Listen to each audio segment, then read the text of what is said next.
Hi, Billy.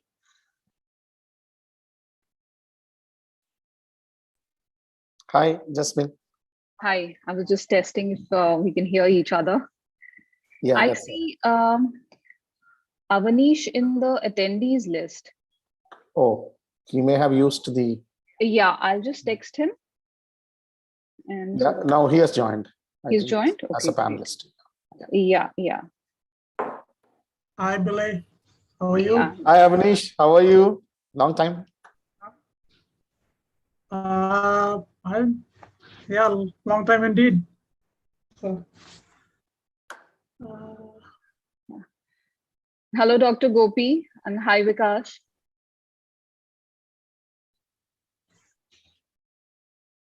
Hi, Avineesh. Hello. Hi. Good, very good afternoon. And is this Jasmine? Hello. Yes. I'll And, start my video as well. right. Unable to start video. Okay. Yeah, hi, Jasmine. Hi to everyone. Namaste. Namaste, Hi. Bile. I see Bile. I see Avinash. Namaste, Vikas. Namaste. And the rest I don't see. Hi to everyone. I think our cameras are switched off at the moment. Right. Yes, that's Yeah. Gopi, are you the same Gopi who was a year senior to us at SPA? No. I guess I was much junior to you all. I don't think so. No. I don't think so. Yeah, I passed out in 99 batch. So you are the Gopi that I know. Okay, excellent. We have not So met, but I think so. of So course happy we've to met. connect. So Gopi, you, I think Billy, me, and Manu, we were in the same batch. Oh, okay, perfect. Yeah. No, I get it. I get it. Yeah. And I used to be right next to Devang Parekh's hostel room. So Fantastic. Avineesh was the most SPA handsome stories. guy in our batch. Okay. so was is the operative thing. Now Billy is the most handsome guy who's aged very well. Perfect. Yeah, I can see his profile picture. That is Very lush deceiving. green meadow, I guess a tea garden. I don't know. Must be one of it. Looks very good. Yeah. So we have to find Vinod. Vinod, are you here? Vinod is the host. Yeah. Let me call him. Yeah, then we can see each other. Then Avineesh, I can see how handsome you have been as a senior to me. Okay, let's stop that. End of conversation. Okay. That was Billy trying to pull a fast one on me. None of that is true actually. So whatever. No, I was just pulling it further. Anyway, it was good to connect with all of you today. I haven't met Vikas and Dr. Gopi. So it'll be good listening to you today. Perfect. I think we also look forward to a useful conversation. I guess it should be good. But Avinash, are you in Pune at this point of time? Just to get geographical. So no, I'm in Mumbai. Okay, you're in Mumbai. Yeah, but my workplace is really CEPT Research and Development Foundation, CRDF. Perfect. So out of Ahmedabad. So right. But I work out of Mumbai for the most part. Yes. Okay, right. Jasmine, are you in Delhi? No, I'm also in Mumbai. And I have a practice called Plural, where we engage in advocacy, design in the public sector, and a lot of research and writing as well. Perfect. And besides that, I teach as a visiting faculty in Kamla Raheja for Masters of Urban Design. Excellent. Yeah. So I've been in the city for, I think, almost 15 years now. Fantastic. 15, 16 years. Yeah. Fantastic. So this Mumbai transformation unit is shut down or is still working? Yeah, long back. MTSU you're talking about, right? Yes. I think it was located in one of those old fort, in Fort it was. Fort area. Yeah. Right. Yeah. Okay. So long back it got shut. It gave an opportunity to discuss a lot of projects. Even we had presented Reinventing Dharavi, a competition which we had won there. Oh, yes. And yeah, and there were good discussions for projects. I do not know how many actually did materialize, but it was a positive direction, the objective of that establishment of MTSU. Right, right.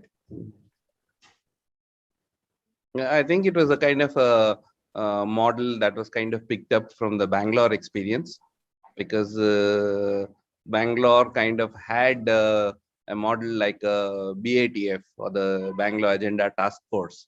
So, so that kind of inspired World Bank to make a little bit more formal, institutionalized structure in Mumbai.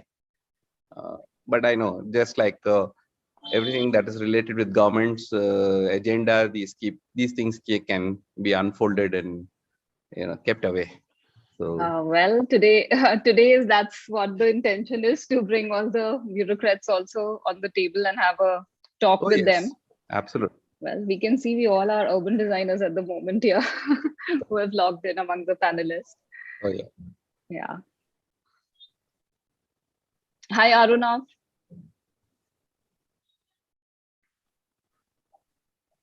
Hello, Dr. Rajan. I think Dr. Rajan from Head in I Belay. Hello. Yeah, hi.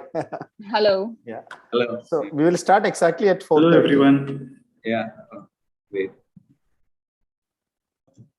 Is Vinod able to start our videos? I think the host is working on that. Okay, Vinod is great. working on that. Great.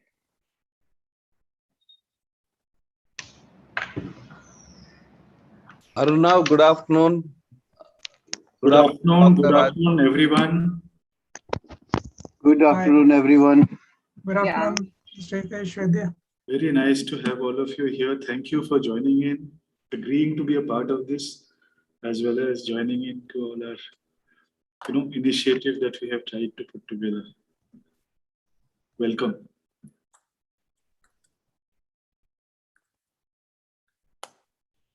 I think we have almost everybody on the panel here.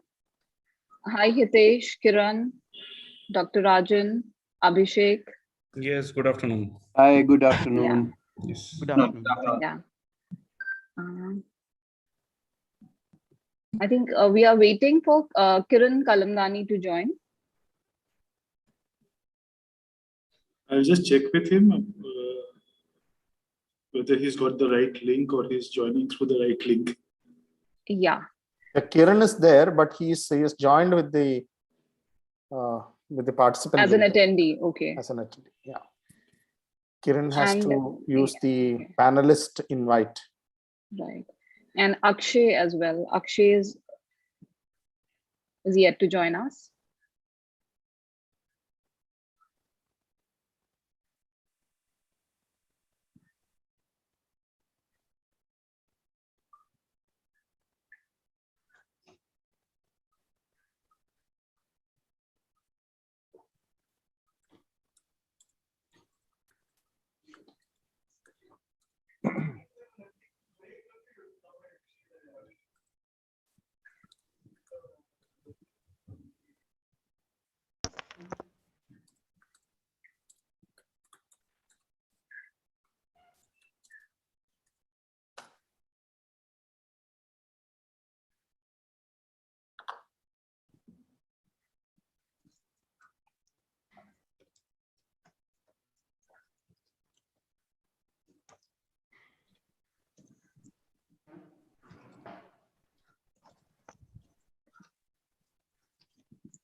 Do we have any questions for the flow of events from anyone? Then we can address that right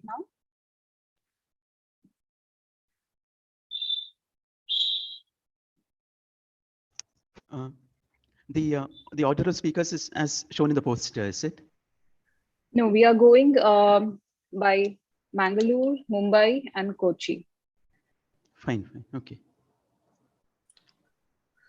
The first two will be the national speakers, Sri Hitesh Vaidya and Sri Vikas Chandra will be the first two speakers to present. And after that, it will be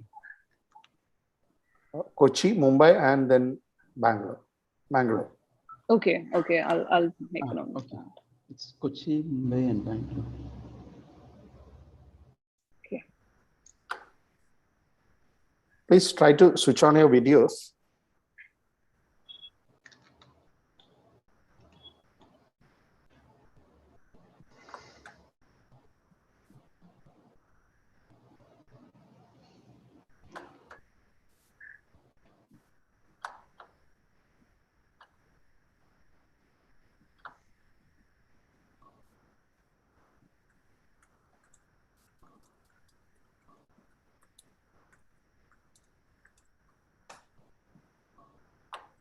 Happy to see everyone.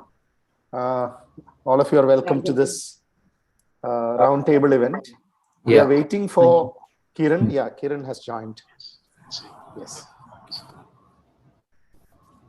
Arnav is here. Yeah, Arnav is here. Arnav Kiran is yet to join, I believe. I'm there. Kiran is here. Okay, great. Yeah. Good. Hi, good afternoon, everyone. Nice to see you all. Good afternoon, sir. Good afternoon, Mr. Hitesh. Welcome to this event by Institute of Urban Designers. Thank you very much for joining.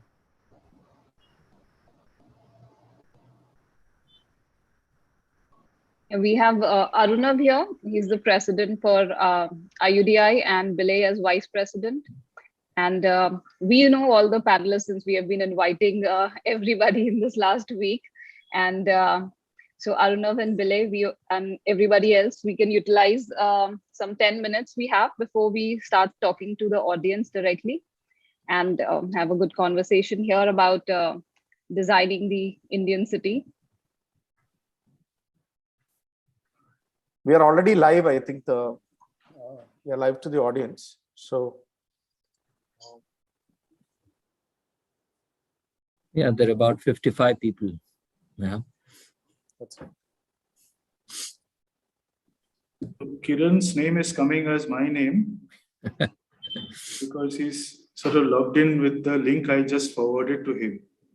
I don't know whether that can be changed because he's the principal nodal person for the event and he'll be moderating it.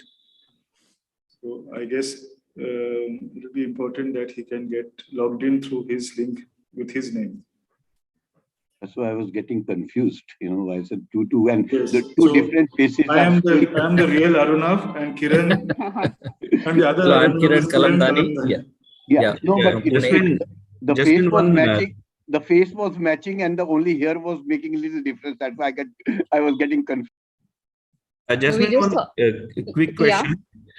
Is there any protocol about screen, whether it should be off or on during the other panelists are talking, whether we should put our screen off or video should be I think it is okay to switch it off while you're not talking, but during the panel discussion, even if you're not talking, it would be nice to have you on the screen. Yes. Thank you.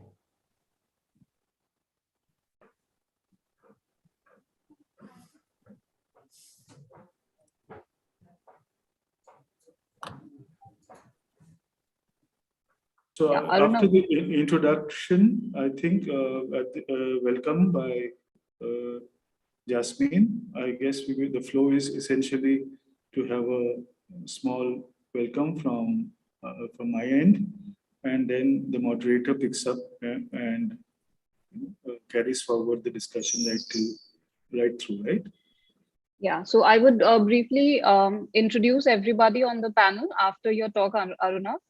And then Kiran Kalamdani can take over as moderator. And the first speaker for the table is Hitesh. Mr. Hitesh Vaidya will start as the first speaker, followed by Vikash. And then we have a small discussion. And then we do the city rounds.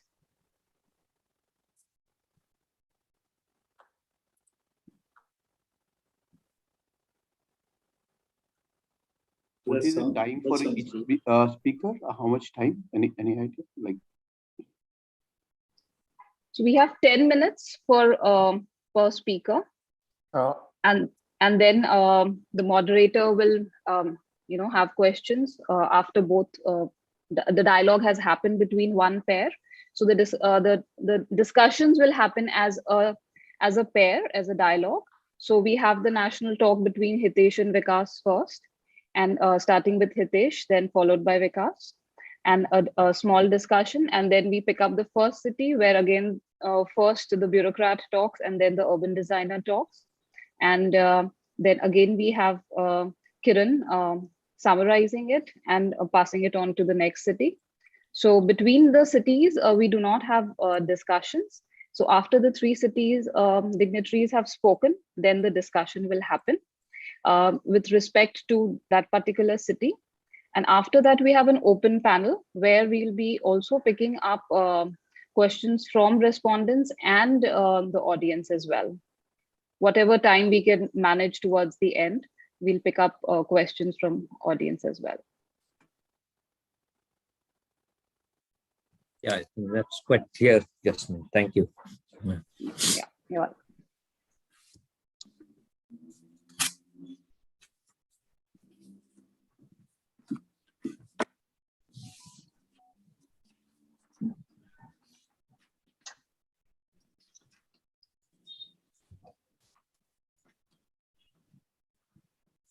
From this side, from the institute side, we are hoping that this will become the initial event of a series of discussions that we can start, starting from the national level and going down to the states and all the cities that are involved in this process of rediscovering urban development for themselves.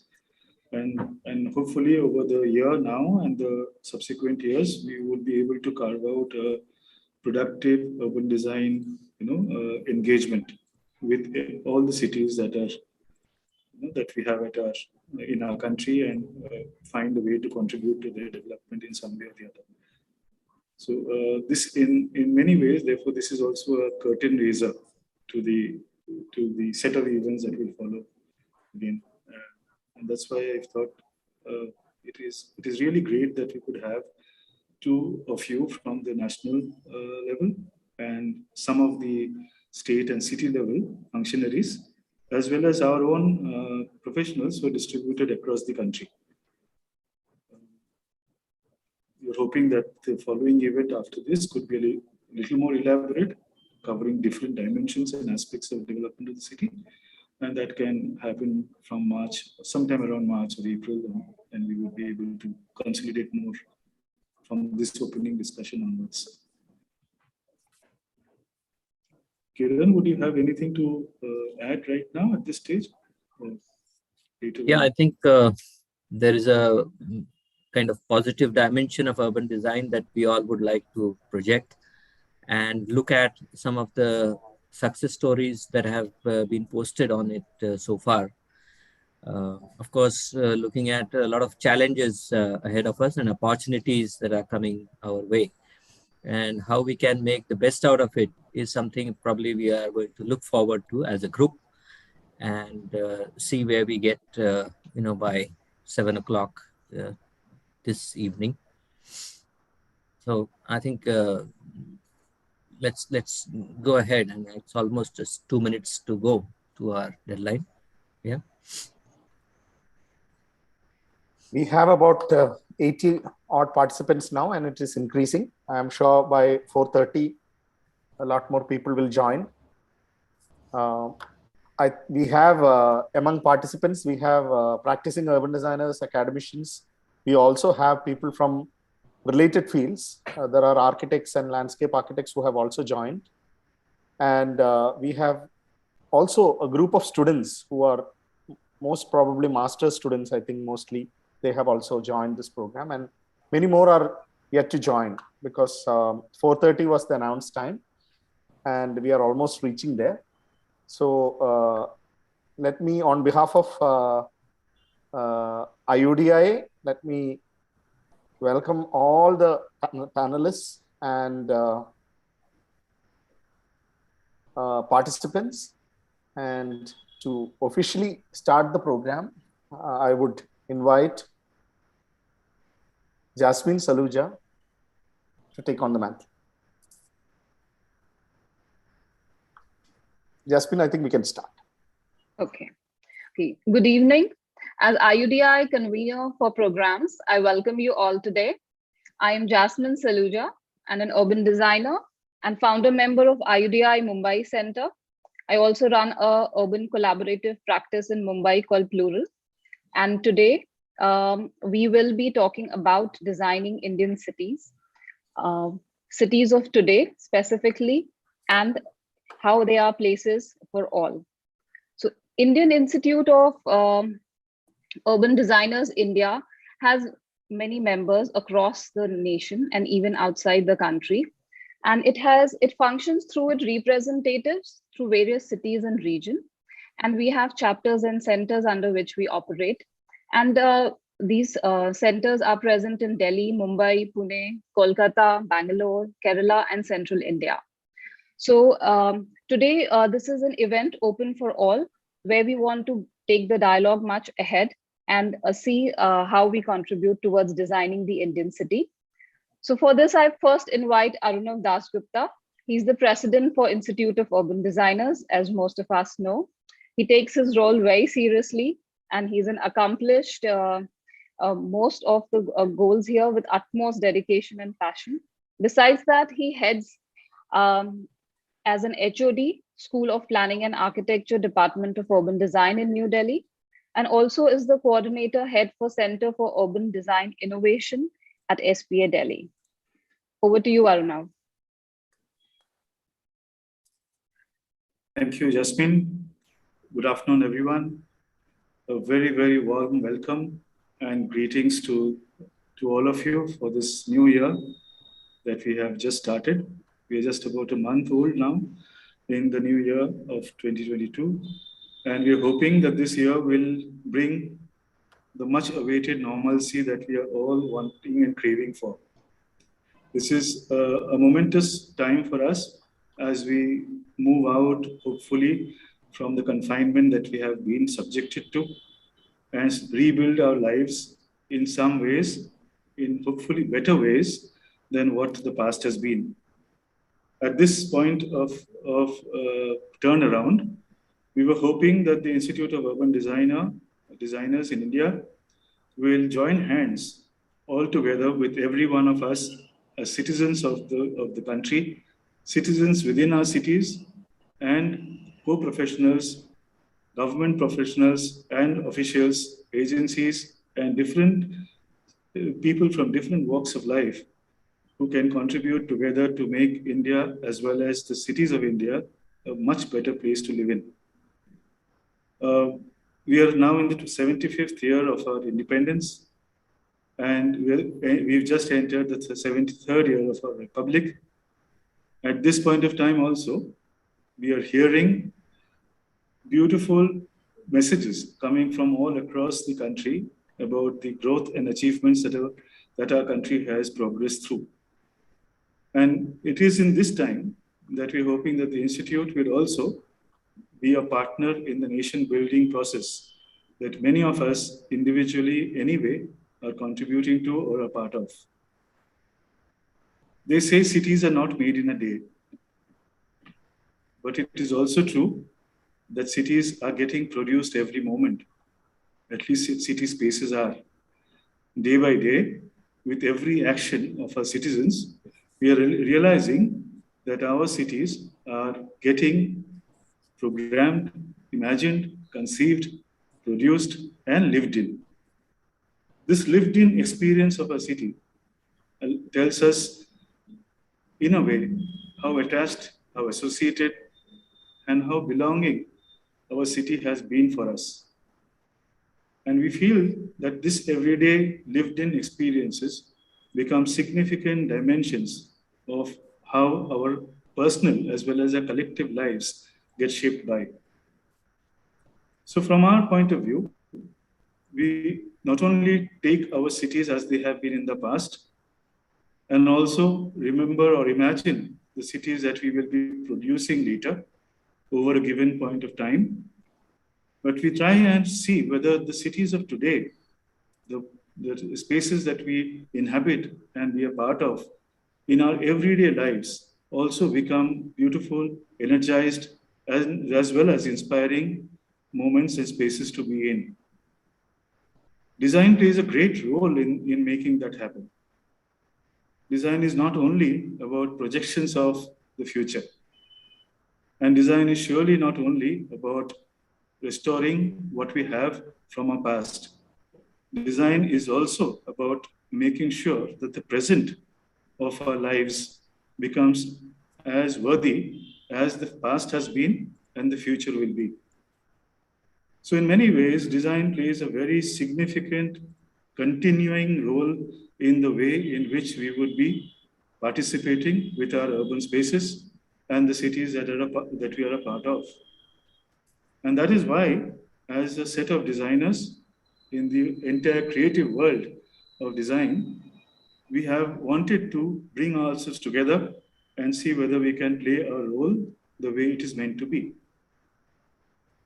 Urban design has taken 5 decades of a quiet existence in our country.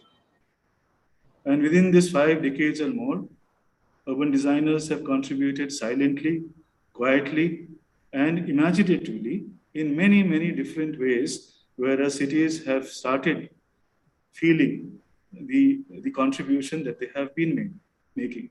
Many of our iconic spaces in all our metropolitan cities, as well as in many of the non-metropolitan and smaller cities, have actually got shaped by urban design thinking, if not necessarily by recognized urban design professionals. And this aspect of shaping the physical configuration of our cities and allowing these configurations to house and permit everyday lives of people as vibrantly as possible is a contribution that we see all our cities have been going through. Along with that, we also realize the challenges that our cities are now faced with. Not only our cities today, here in India, but across the world. And in many ways, the crisis that we are going through in all our lives in the last 2 years is a reflection probably of what we may not have done the way it should have been done. So the world today, along with us as a country and citizens in our own cities, need to bring together the minds and hearts of allowing all of us to seek a better path, a more constructive path for resilient and sustainable futures ahead. This question of resilience and sustenance cannot be brought in only by a few of us who want to do whatever we are doing, but to make sure that we become part of the larger collective who owns, inhabits, uses, and experiences every inch of habitable space that this earth has endowed us with.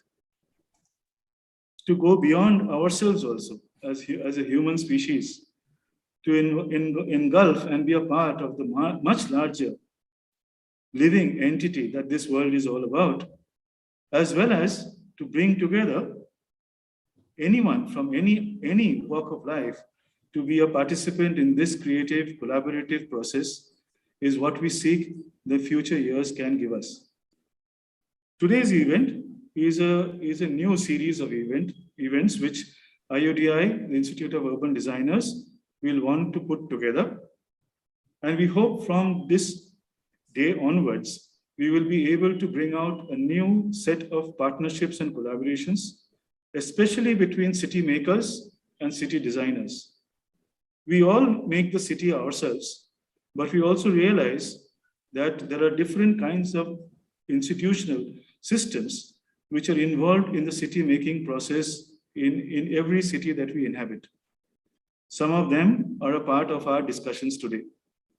City designers have joined hands already, and we are hoping that they will join hands further in the future.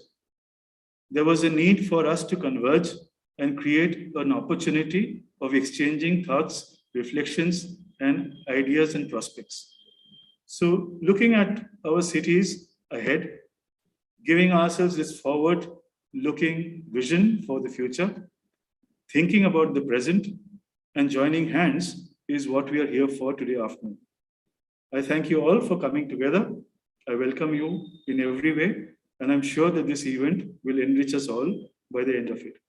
Thank you.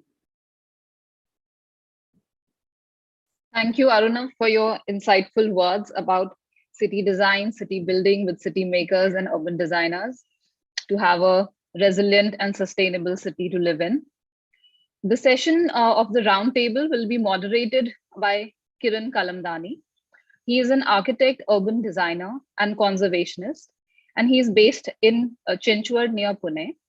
He's also the founding member of IUDI and CACI, and he practices in his firm called Kimaya with his partner Anjali Kalamdani.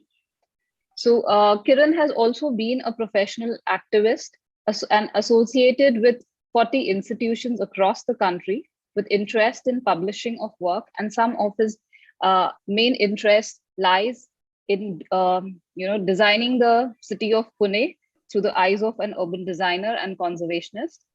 So today he would be with us on the panel right till the end. And on the panel, we would begin with our dialogues between cities, the selected cities of Mumbai, Kochi, and Mangalore. And first, we would have a talk between our national missions with our national invited dignitaries. So I would first introduce members from the city today. Dr. Gopi Prasad. He is an architect and urban designer with a degree in business and business law and a doctorate in development studies for implementing spatial plans. He's the founder of ADS Consulting Private Limited, and his firm is located in Bangalore, and it works in urban infrastructure, real estate, and advisory projects with varying scales of sizes and complexity. His interests include value capture, financing, implementation, and design and construction. Along with him, having a dialogue would be Akshay Sridhar. Akshay is the commissioner of Mangaluru City Corporation and is directly engaged with the Smart City and Swachh Mangaluru mission. Prior to this, he was the assistant commissioner at Bidar and assistant secretary at the Ministry of Food Processing Industries. He is an IS officer with a background in electrical engineering. He's also a marathon runner who likes to read books of different genre. Next from Mumbai, we have Avineesh Pandeytra. He's an urban designer and planner. He heads the Center of Urban Planning and Policy at CEPT Research and Development Foundation, known as CUPP. He has over 20 years of experience on a variety of projects, types of private and public sector clients. His most recent work at the center relates to plan implementation through local area plans and TP schemes, policies for TDR, capacity building for NIUA's flagship program with a BVLF on infant toddler caregiver friendly neighborhoods, and spreading awareness on sustainable affordable housing with ADB.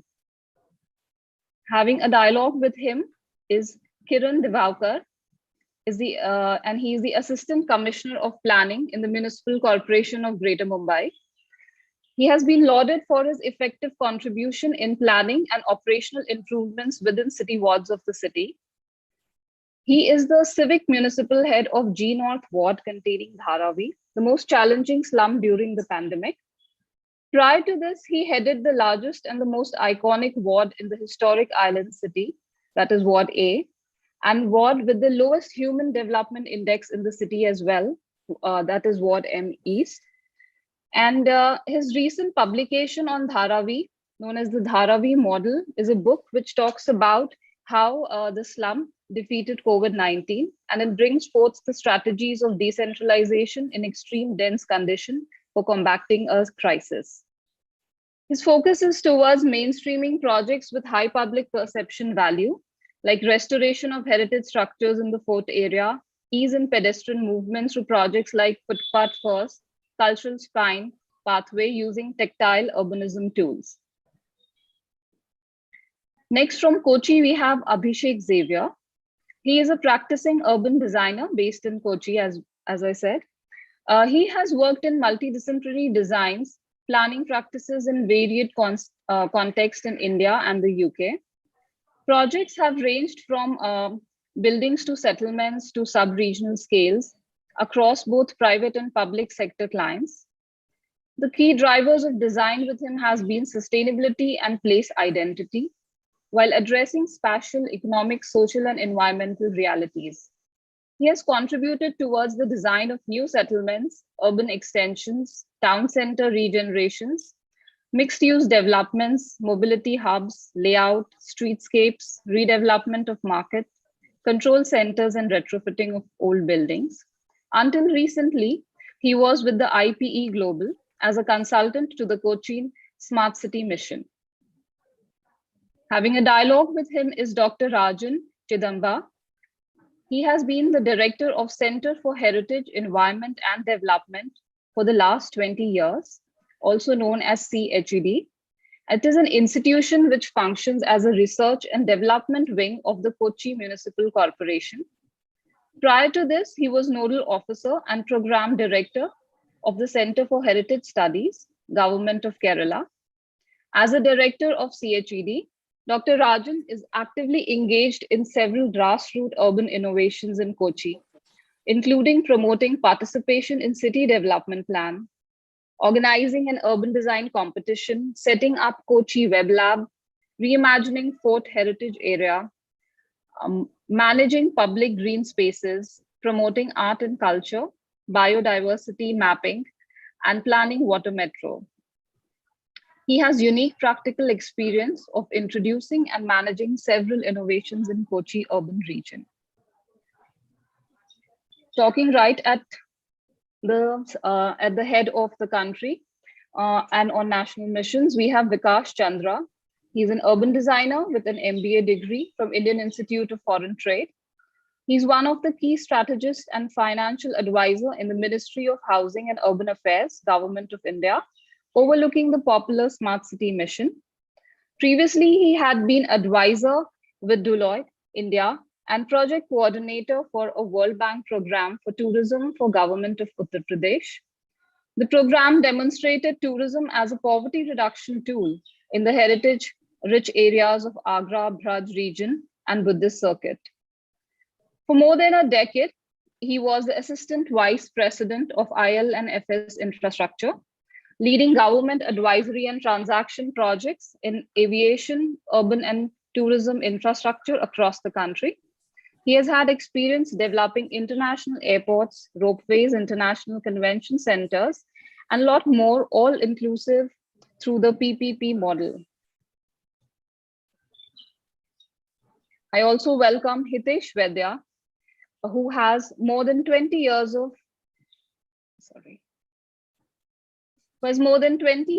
broad-based urban development policy, project formulation, implementation and program management experience on mainly United Nations, World Bank, US Agency for International Development assignments.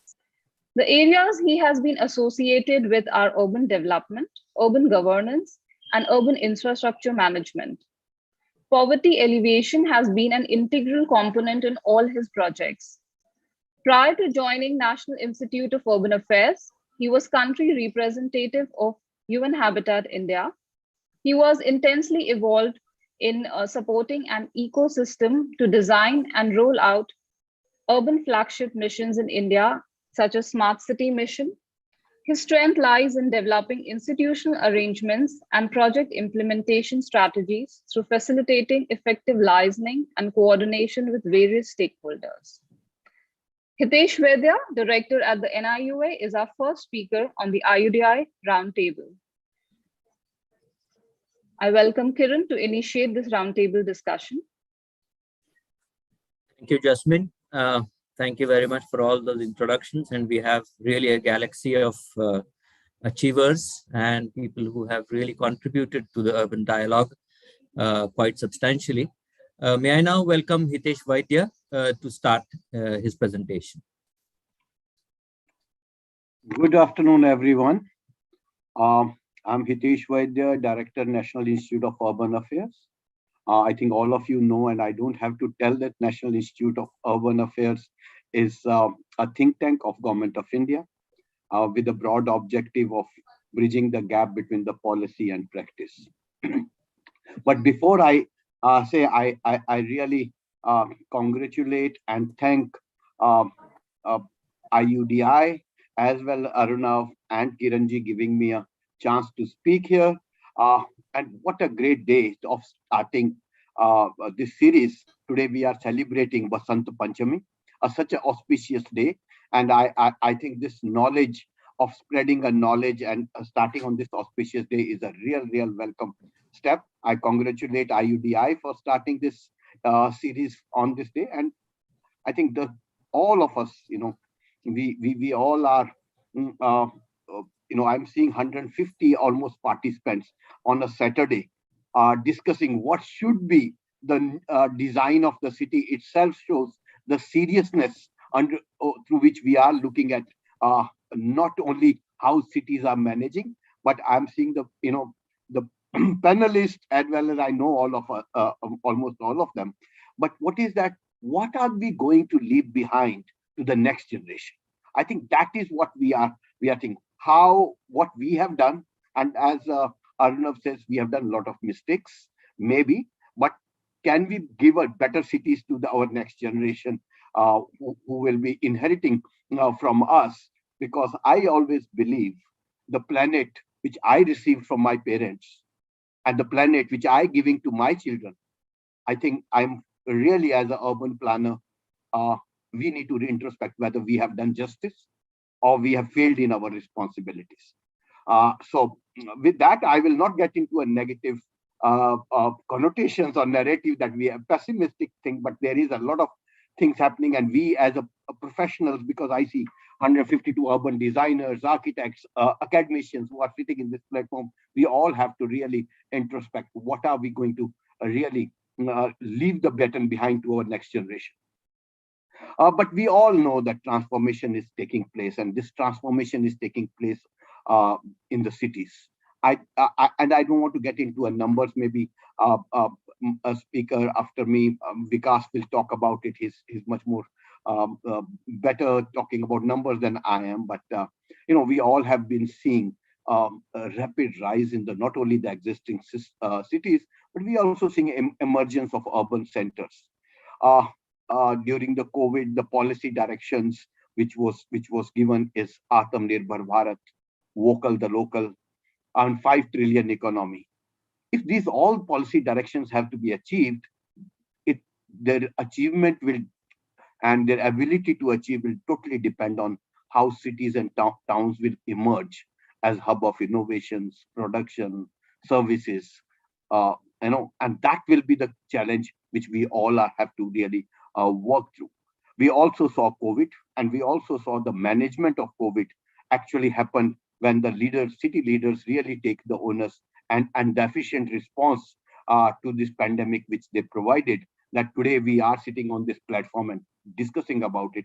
So I think saying that city leaders are not doing anything is also not there, because when there was nothing, they really stood up and really fought from this pandemic and gave us the space where we are right now talking about. Last couple of years, particularly last 3 years, if you look at 2014 onwards, we are talking about urban, but real attention of this to the urban sector has been now 4 or 5 policy instruments which has come up recently, and we have seen last 2 economic surveys, we have seen last 2 budgets, we have looked at 15th Finance Commission, and also National Infrastructure Pipeline. The focus has been on the urban thing. And as Arnav said, designing a city is not an easy thing. It's a real complex task. Running a city, designing a city is because there is a web of many subsystems which need to be managed in an integrated manner. There are water systems, transport systems, land use systems. We all know about it. And how do these systems interact with each other, integrate with each other? That's the biggest challenge which we need to really talk about. And to understand that, we also need, type of people we have on the platform or as a participants. We need people from engineering background, finance background, economics, human behavior. So we need a huge disciplines, different types of disciplines, which really will be helping in managing cities in an integrative way. But looking at these four policy directions and what we have been seeing from 2014 onwards, I see three things which we really need the citizens or the decision makers at city level have to really deal with. One, they have to deal is basic physical needs of the people, which is affordable housing, safe drinking water, sanitation, accessible transport, etc. Then they have to look at a higher goals of sustainability, inclusivity, citizen engagement, which recognize the role of cities within the overall human habitat and ecology. And third thing, which they is beyond that, is the aspirational ability of cities to leverage physical, culture, and human capital to emerge as economic and culture powerhouses. So if these are the three areas which we have to do, look at it, I think the time has come with the COVID, of what we saw in last 2 years, to really redefine, rethink, and reinvent our cities. And if you look at the four policy instruments which has come up, they actually also define the new urban agenda for India. And the new urban agenda, if you really look at its four documents in granularity, what are these four policy instruments are talking about? They are talking about, let's put in place integrated urban planning system. This Honorable Finance Minister did totally emphasized on integrated urban planning system. They also talked about focus on infrastructure that leads to the delivery of services. They talked about promoting universal access to basic services and promote this inclusivity. In terms of prosperity and economic development, they said, let's focus on housing as a trigger for economic development. These instruments also recognized the power of data and technology to enhance efficiency in the service delivery systems. Resilient and self-financing of cities. How do you improve the own source revenues within the cities? How do they start looking at the alternative financing of cities? Was another area they talked about. Sustainability, low carbon city strategies, mainstreaming climate action in the local day-to-day operations was another area which they covered. But overall, they talked about also how do you foster a culture of innovation and improve the institutions of governance, which is urban local body. How do you improve the governance systems in the city? But looking at this, the major thing which I think big thing which, if you look at these instruments and the policy directions which are coming up, is let's start measuring impacts, not the inputs. And I think that is the key to all the 9 keys. When I was putting up this presentation, when Arnav talked to me, looking at these policy instruments, and I went through these four documents which I'm referring to, I came up with this nine areas which they are focusing, and I in myself said that for even designing a urban city, it will be a Nav Nirman ki Nau Nitiyan. If I put it in that area, so that's where we have to, if we have to start looking at it, I think we need to build up on that. How do we really unfold these 9 big principles which these policy instruments have been talking about? We have seen the first generation reform, which was a 5-year plan, which has come up, was on the creation of capital assets through grants and other things. Then we saw JNNURM, which was also a creation of assets through mix of central, state, local funds. But now this is a third generation which is coming up, which is talking about creating an ecosystem, creating a platforms, data capacities, performance frameworks, and now with this policy direction, how do we merge them to look at a larger context? We need to really think about it. While these things are happening, and I just want to, with all these 5 missions which we had last 5 years, if you look at it, we are actually working on those areas. It's a question of scale and complexity of India is much larger that we may not appreciate it. But I think let's not be too harsh on ourselves and start also celebrating a lot of work which is happening. But if you look at from designing of urban cities and how these 5 missions are coming up, and there are 5 broad areas of interventions which are happening right now in the country. One is all whether it is 100 smart cities or Amrut mission cities working on it, they're all talking about adopting sustainable growth strategies. They are talking about focusing on open space structures. They are focusing on good quality of water, retrofitting civic centers, markets, upgrading markets, and developing NMT areas, improving old bus terminals. So in going towards this adopting sustainable growth, how do we work on it? Second thing, these interventions are talking about preserving natural, built and cultural heritage of the cities. Third area we are looking at is a lot of cities are working on developing sustainable transportation solutions. So there is a lot of strong focus on non-motorized transport, development of railway stations, traffic management systems. Fourth is, how do you make governance as a citizen friendly and cost effective?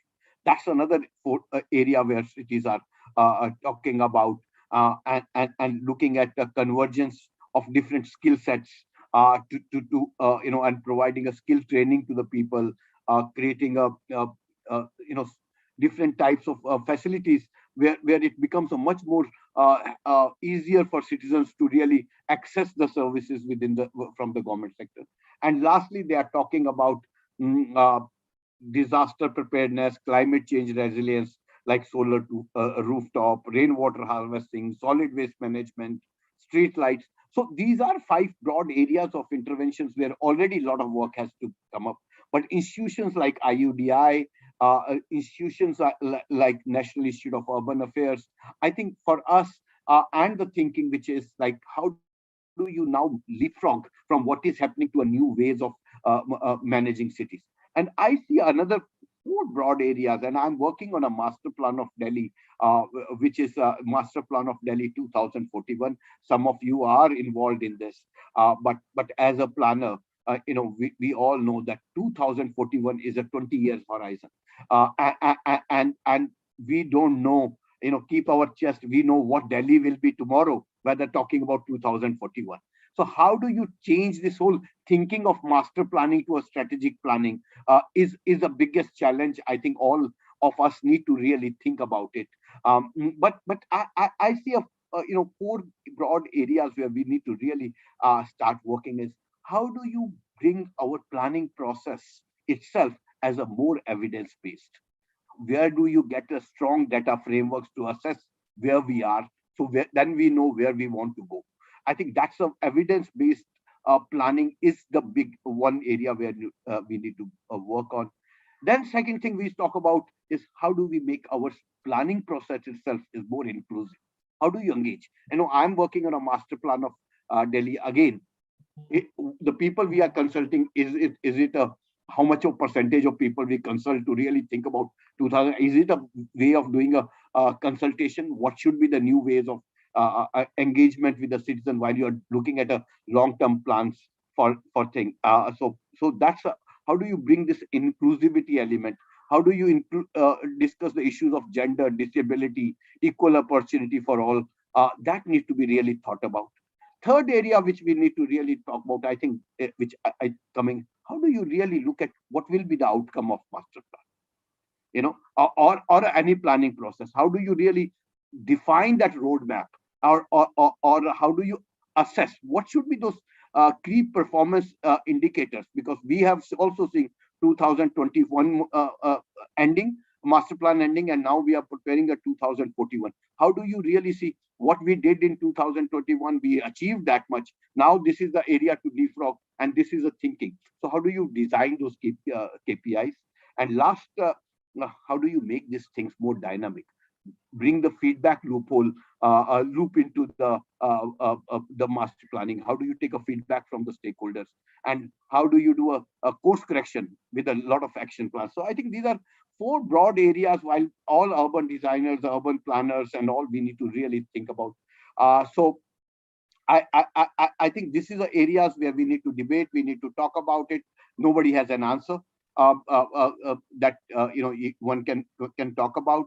But I think while implementing this, moving from the planning to a project development process, we really need to look at what are the finances, so how do you prioritize your projects, how do you adopt this neighborhood-based planning approaches.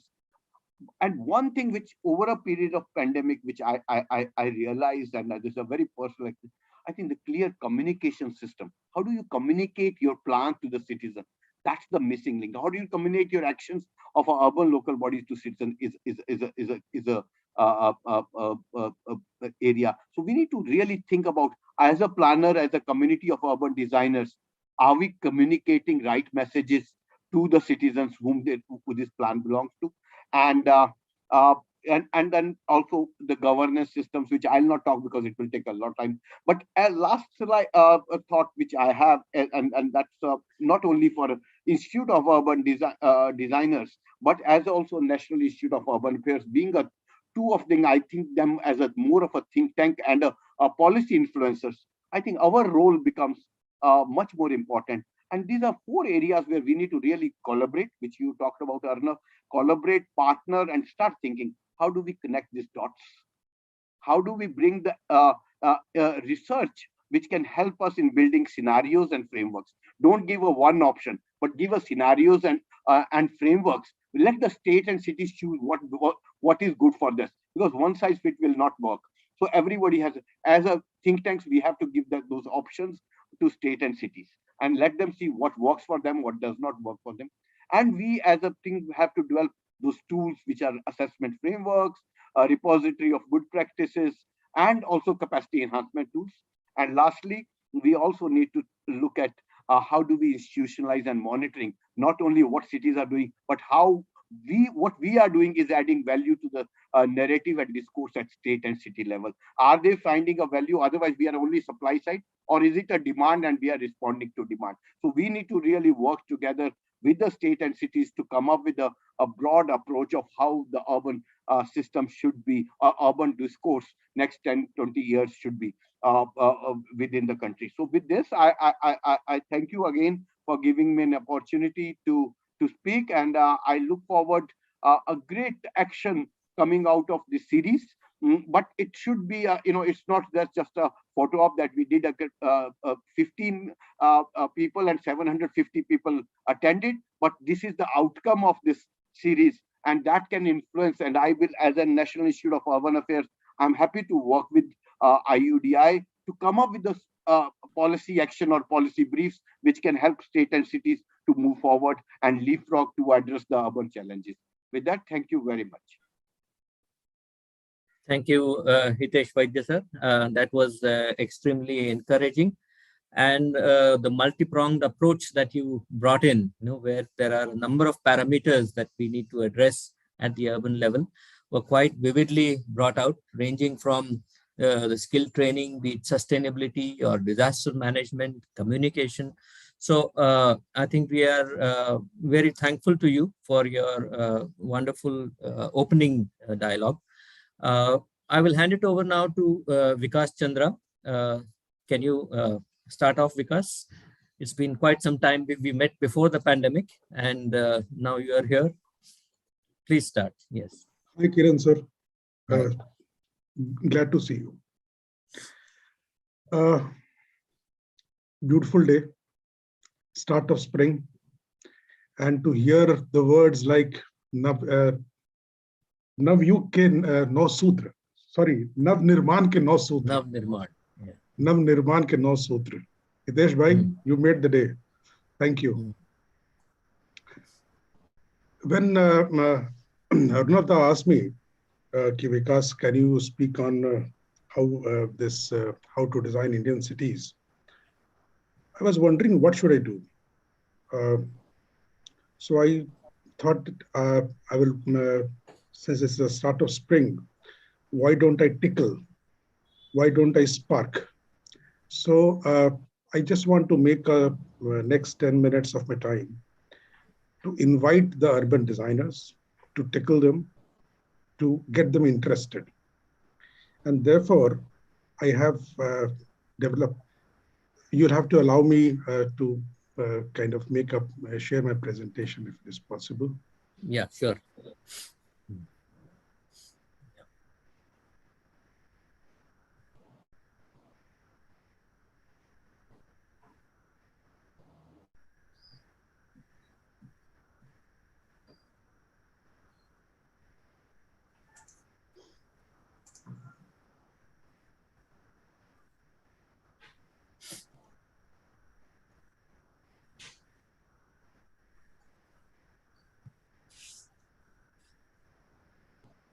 The host has disabled the participant screen sharing. Yeah. Can we have it enabled, please?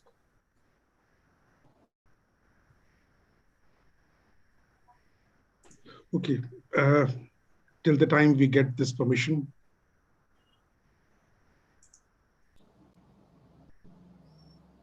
Okay, so till the time we get this permission. So I thought my 10 minutes would be on smart cities need urban designers and urban designer needs smart cities. So that is what I thought I should dedicate my 10 minutes to. The first 2-3 minutes is not, I thought I should speak on something which I should not speak. And the next 6 to 7 minutes is on 2 things which I basically thought would be of interest to the audience. So please allow me, Kiran.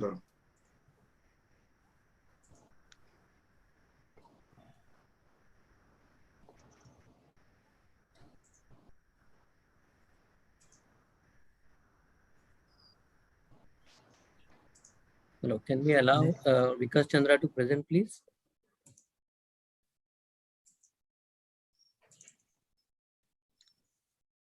It shows a host disabled participant screen sharing.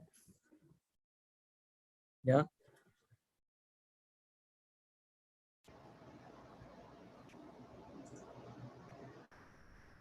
Sir, we are resolving it. We will be ready in a couple of minutes.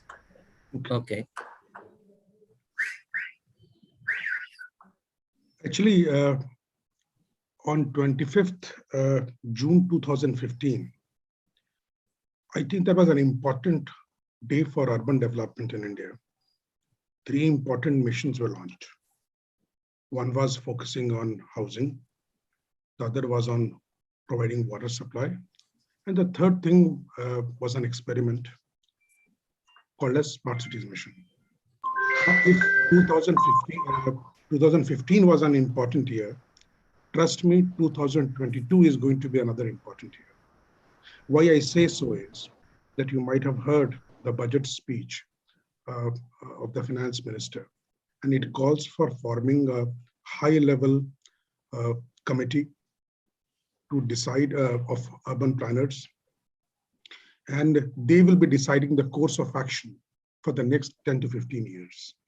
So 2022 is going to be a year of thinking, and I'm glad that IUDI has started this kind of course where we'll all be kind of meeting in and discussing, and maybe we are able to add value in this kind of thinking year of 2022.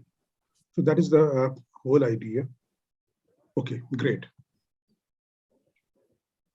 Yeah, your screen can be shared now. Yeah, we can see your screen. Yeah. Yeah, thank you. Yeah, full screen now. Perfect, Kiranda. I think it's okay. Okay, so I hope I'm audible, I'm visible. Yes, sir. You're audible and you're visible, and the screen is also visible. Thank you. That is just perfect. So my words are basically that smart cities need urban designers and urban designer needs smart cities. We are the best friends. And I am Vikas Chandra, one of your own. And let's start this spring on this auspicious day of Basant Panchami. I am from Bihar, and we worship Ma Saraswati this day. It's a great day of knowledge. I think I'll be happy if I'm able to add to something to that. So let's get going. So I'm not going to talk about smart city mission and the progress, the 100 cities and 5,000 projects, the 2 lakh crore. I don't want to talk about it. The 91% progress we have done, the 80% of projects. These are big, big numbers, and there are a lot of projects about it. And they're happening all across the country, multiple geography. But this is not something where I wanted to go. I also don't want to kind of focus on the command and control centers, how they have been life-saving, and they are helping use of technology in urban management and why it is important. And this is such kind of projects are done not only in the bigger cities, but they are done in 75 cities, big cities, small cities, all across the country. Roads where you don't have to dig in for every quarter by somebody who wants to lay a gas line or a telecommunication line. Smart roads, which has got more accessibility. It has got an underground duct. It has got Wi-Fi connectivity. It is more visually kind of more appealing, better accessibility. So these projects are, neither do I want to talk about a lot of the vibrant public spaces which have been developed in the smart markets, city fronts, waterfronts, public spaces, how the Smart Cities mission has got added to these projects. These are also, we all know it. The different types of cycling, pedestrian movements, projects with different sources of income. So these are all, we all know it. How smart water, use of technology in conserving water, the water which we have, how we distribute, how we are kind of smarter in kind of distribution of it. These are all elements we know. How to use renewable energy and promoting solar. How can the city reduce its energy source by 15% to cleaner energy? So such kind of initiatives, we all know it. Neither do I want to emphasize on the use of technology on different types of things, be it environmental sensors or water SCADA, or maybe emergency call box, or integrated transport system, traffic, how do you manage it, public address system, how you're more responsive to disaster. These talks some other day. Different sources of planning in different types of projects, from rooftop solar to waste energy to multiple car parking, affordable housing, solid waste management, or common mobility cards, energy efficient LED lights. These are also which are happening all across the country. Neither do I want to kind of claim very high that Smart City Mission and the projects they are doing, they are aligned to the maximum number of SDGs, 16 out of 17.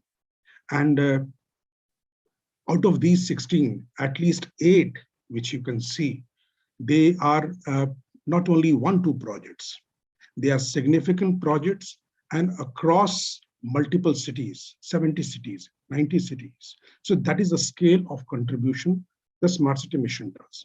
But these are some things for another day. We'll also not talk about the data initiatives, the technology initiatives, the standardization, the entire effort to bring in innovation in our thinking, how we manage data, how we share data, how do we mature our data, how do we create platforms for the city to ask their problems to the open world, and the young startups, young minds contribute to it. I'll not talk about it. This is going for another day. Smart City Mission has been open. It has got its arms spread. It is standing at the door, and it is welcoming partnership. And that is where I would like to appeal to this Indian Institute of Urban Designers that you should also maybe if I'm able to sparkle that initiative, that the Smart City Mission or the government of India is at the door with its open arms and trying to welcome it. One idea of innovative partnership is one which is called as described here, which is called as SAR, the Smart Cities and Academia Towards Action and Research. And that was, we have all the kind of 10, 15 top institutes of our country, and they would be documenting some 75 innovative urban projects so that they can become a reference studies for all the younger generation we have, so that they can take it to the further next level. So these are the kind of initiatives which basically say that we are at the door trying to welcome all of you for interesting partnerships. And this is a year of interesting partnership. But I basically want to talk about these. I don't know how many of you have heard about these 6 things. These are national challenges where cities have competed that how can they promote cycling more in their cities, where the cities have competed on how they can create a better streets for them, where cities have competed with each other in how can they have a more vibrant, more encompassing neighborhoods. These are national challenges run by the government of India. Trust me, I think if I was a student and I heard about this, these would have been music. This is what we urban designers have always dreamt of. That is what we aspire for. We want to develop spaces, streets, neighborhoods, which is more sensitive to the people. And that is what we that is there in our way of thinking. And if you can say it is there in our blood of we urban designers. How can these kind of national challenges have been initiated by the Smart City Mission? And why were they initiated? Actually, COVID was an answer, because the different challenges which COVID brought to. So Smart City Mission, people were not moving. They were feeling unsafe to travel. So this was a time when people started walking. This was a time when people started cycling. Can we use this challenging period to develop what these urban designers or urban design elements we have been aspiring for? Now, these have had great kind of, when I say competition, I'm giving a scale. This is not about some initiative in some particular neighborhood of some city. I'm talking about 130 cities or 100 cities. These cities develop kind of partnerships with academicians, with kind of unions, transport kind of operators, and how they are able to kind of work out things. So just one small, for example, cycling. Just imagine how we can promote cycling in our cities.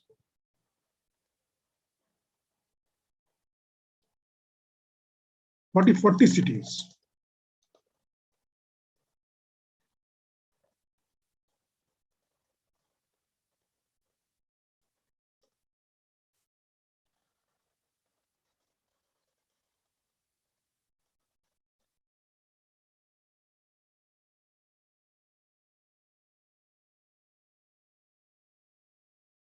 Neighborhoods, 22 cities, pilot projects, you learn and then you scale it.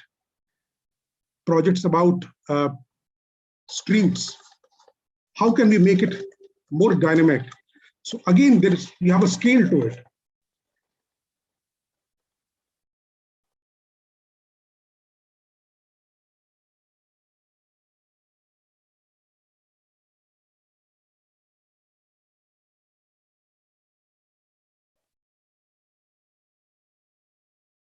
Now, these words, these efforts, I think no one more than an urban designer can appreciate them. They are the most sensitive to such kind of desires, which we have always thought of, that what we have studied in our colleges or schools. I think this is a time when these things are discussed and being implemented in urban India. But actually what I wanted to speak about is about 75 hours. I'll talk about what Indian cities under the Smart Cities mission were able to contribute in only 75 hours. So this is a time of action, and I'll not kind of do anything else, but only photographs on what has been done in these 75 hours. Are we urban designers as a part of it? If we are not, this is just the time when I want to reiterate that smart cities need urban designers and urban designer needs smart cities. 22 cities, 50 places, transformed, more than 1 lakh square meter of spaces reimagined as a better urban design places. Places for people, places which are for cycling, which is more safer, for young children, women, people who are able to give more caregiving friendly, more healthier, light, quick, cheap. The idea was to test it, learn it, and then give it a scale. We have done the first two parts, and this is the year where we'll be actually giving a scale to such initiatives. Let us come city-wise. Agartala, a change. Agra, before, after. Bangalore. Urban design will not happen. You'll not get to design a pink city anymore, but you will have to create small pinks all across the city. That is the kind of projects you will get. That is what will contribute, and that is what will happen. Coimbatore, just change the place. Places like Davangere, how you basically involve people and kind of make it more energized for people. Dharamshala, just change it. And these are all 75 hours, one time, and all 22 cities are in motion. This is a time for such initiatives. Gangtok, just change the place where it becomes more kind of visually correct. It is a better community space. Imphal, before, after. Indore,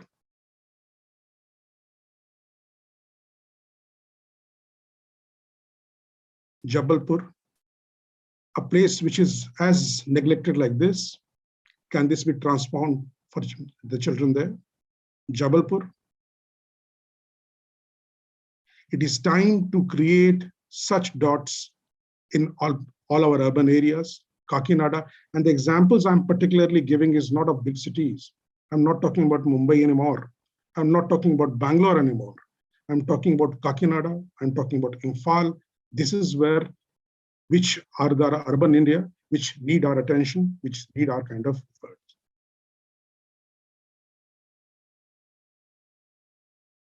Can you play it? If this is not urban design, what is? Kohima,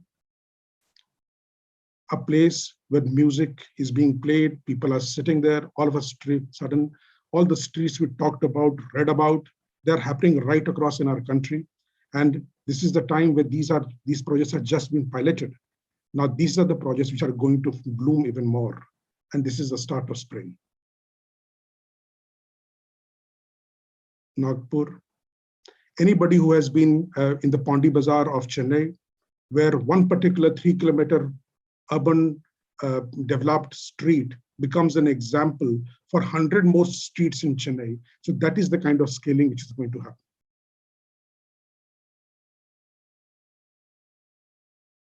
I recently got a video about Pimpri Chinchwad. There was a highway, and on the highway there was a small flower park which they kind of transformed in 75 hours.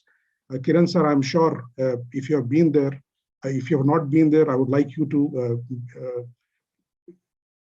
your comments on how good it has been and how that place has become. I'll be there and get back to you on this. Yeah. Yes, please.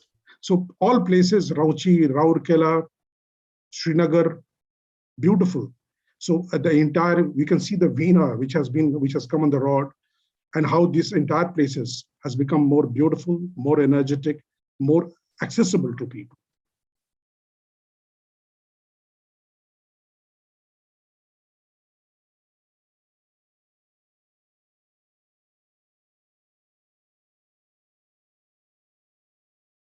If I can say it once more, that the smart city mission needs urban designers and the urban designer needs smart cities.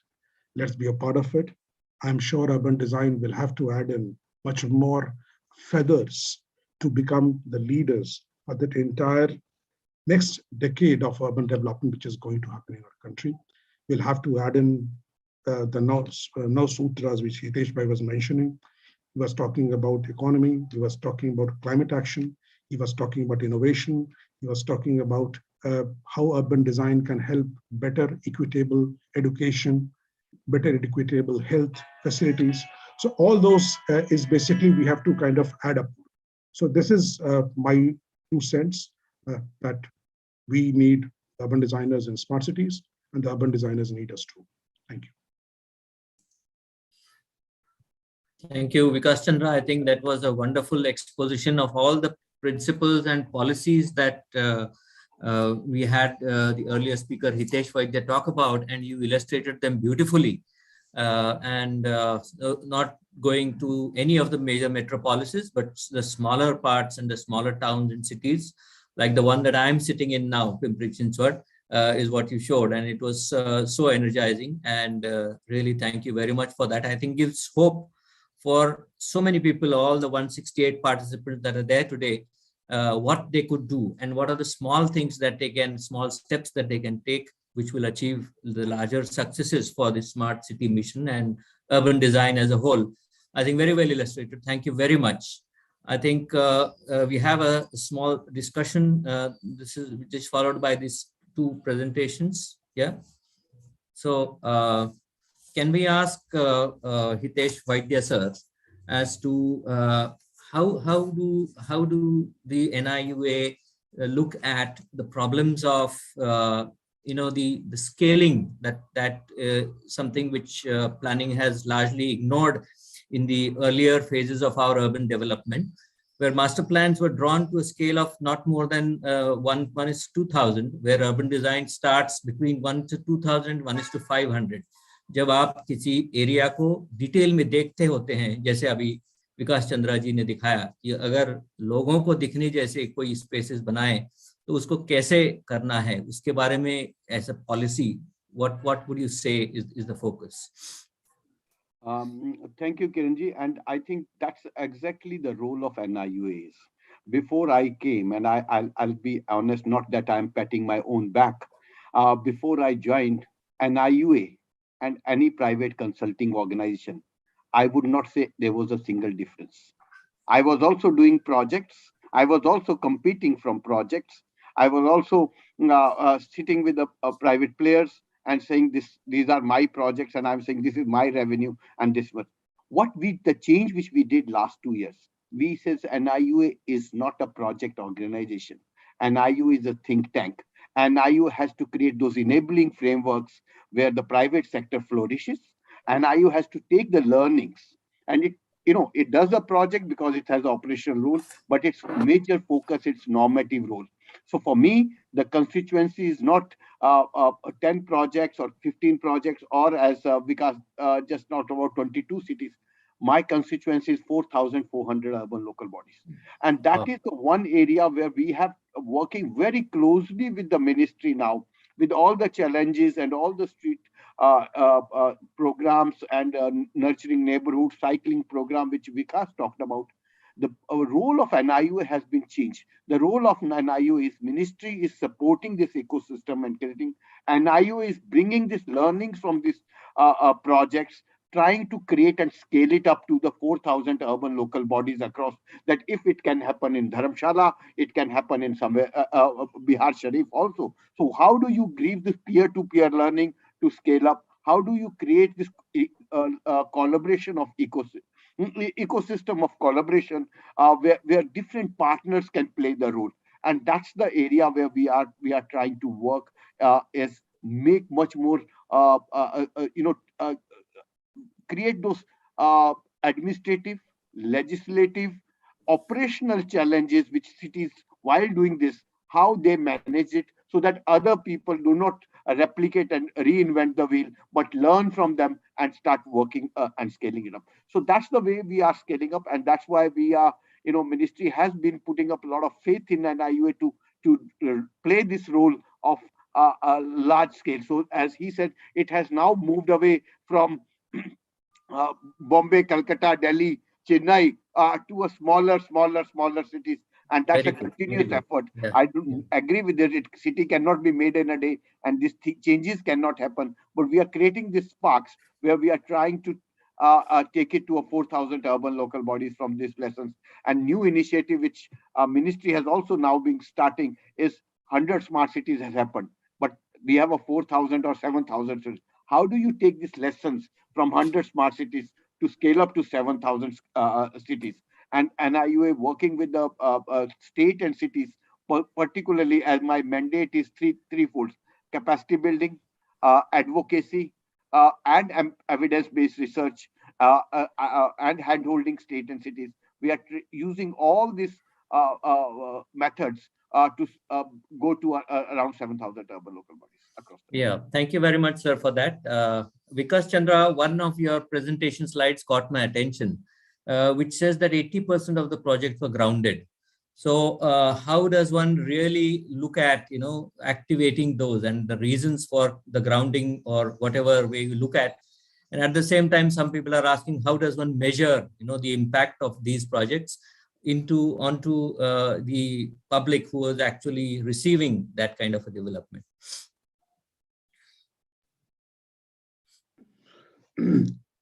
I'm sure grounded is meant or understood by work in progress. So that is what is hitting the ground means.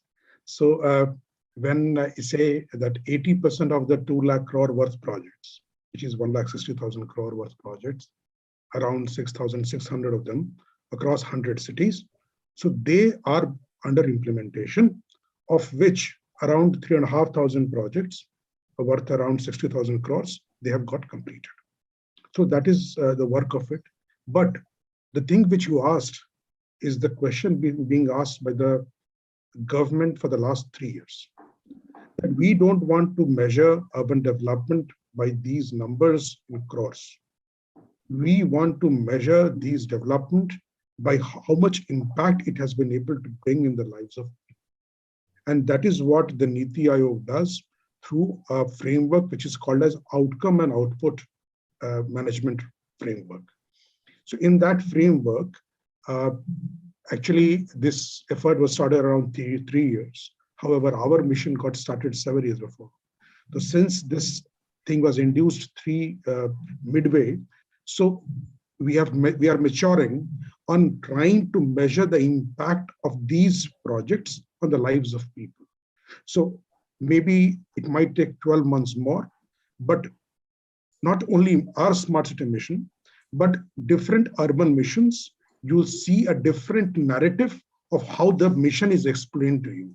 They will be able to tell you that we have developed around 3,000 digital schools, which has impacted about 5 lakh children in their kind of digital education.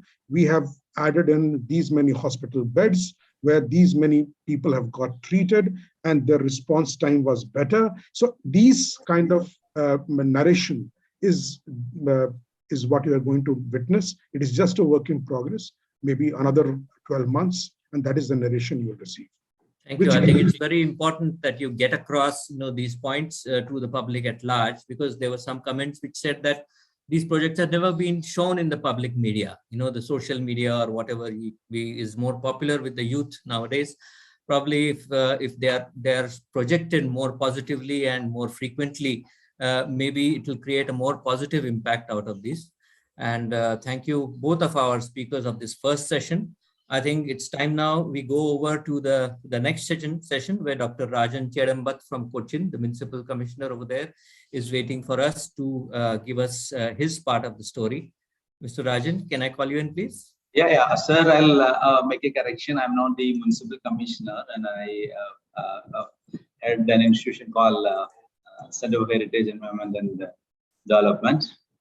So first of all, I would like to kind of thank IUDI for inviting me to be part of this very important discourse, and especially my friend William Menon, who is the Vice President of IUDI.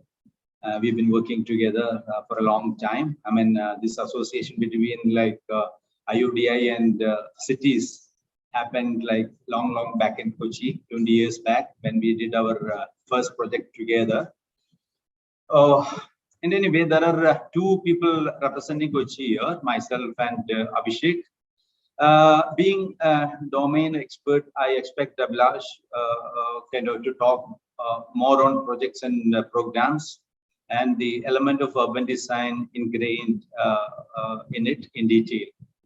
I would rather prefer to kind of center my talk around certain general topics on urban life in the context of the city of Kochi, which is going to be quite a different narrative than whatever we've been hearing in this last one hour or so.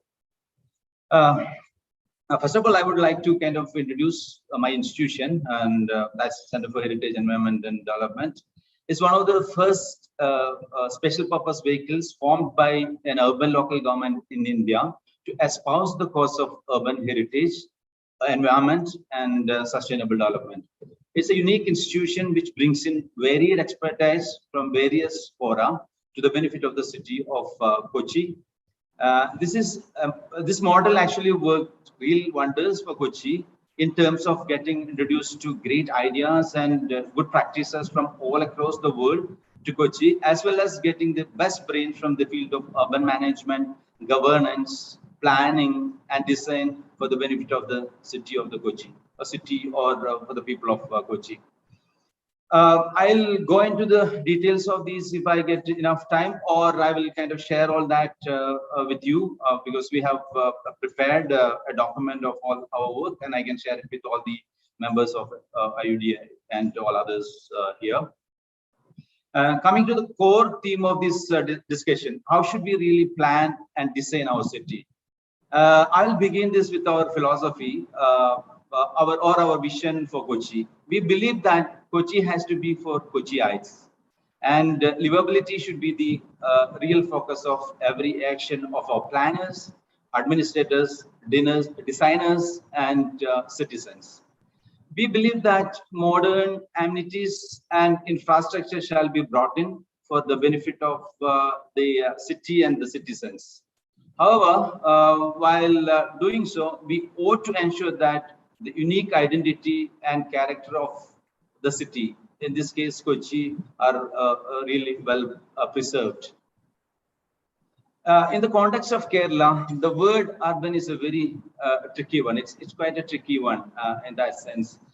This is a state which never had a kind of a legacy of nucleated settlement, wherein people came to that particular place for better living conditions, places where we had good water, fertile soil, favorable climate, and sort of things. But Kerala has been a place where, like, people live everywhere because water was available everywhere, resource was there everywhere, like, and communication connection was there everywhere. So, and it is through that process that all other urban centers emerged and grew in the Indian context. Actually, this is the process, like the nucleated settlement is the genesis of urban centers in India, but that is not the case with Kerala.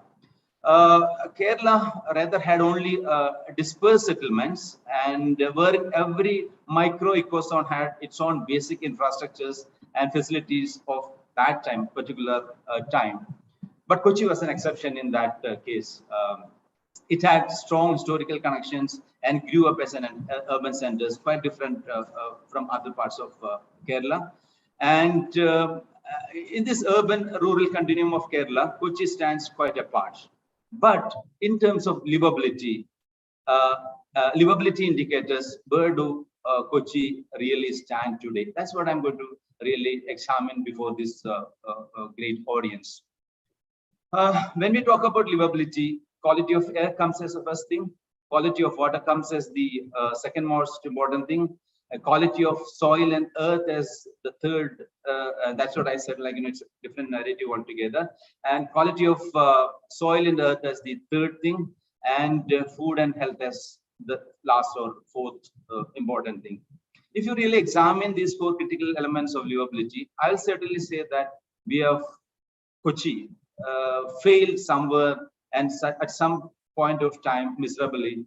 But this certainly, this is in comparison with other parts of Kerala, the rural-urban continuum, what you call the entire state of Kerala, but not in comparison with other parts of India. But in the context of Kerala, Kochi doesn't really have good air, good water,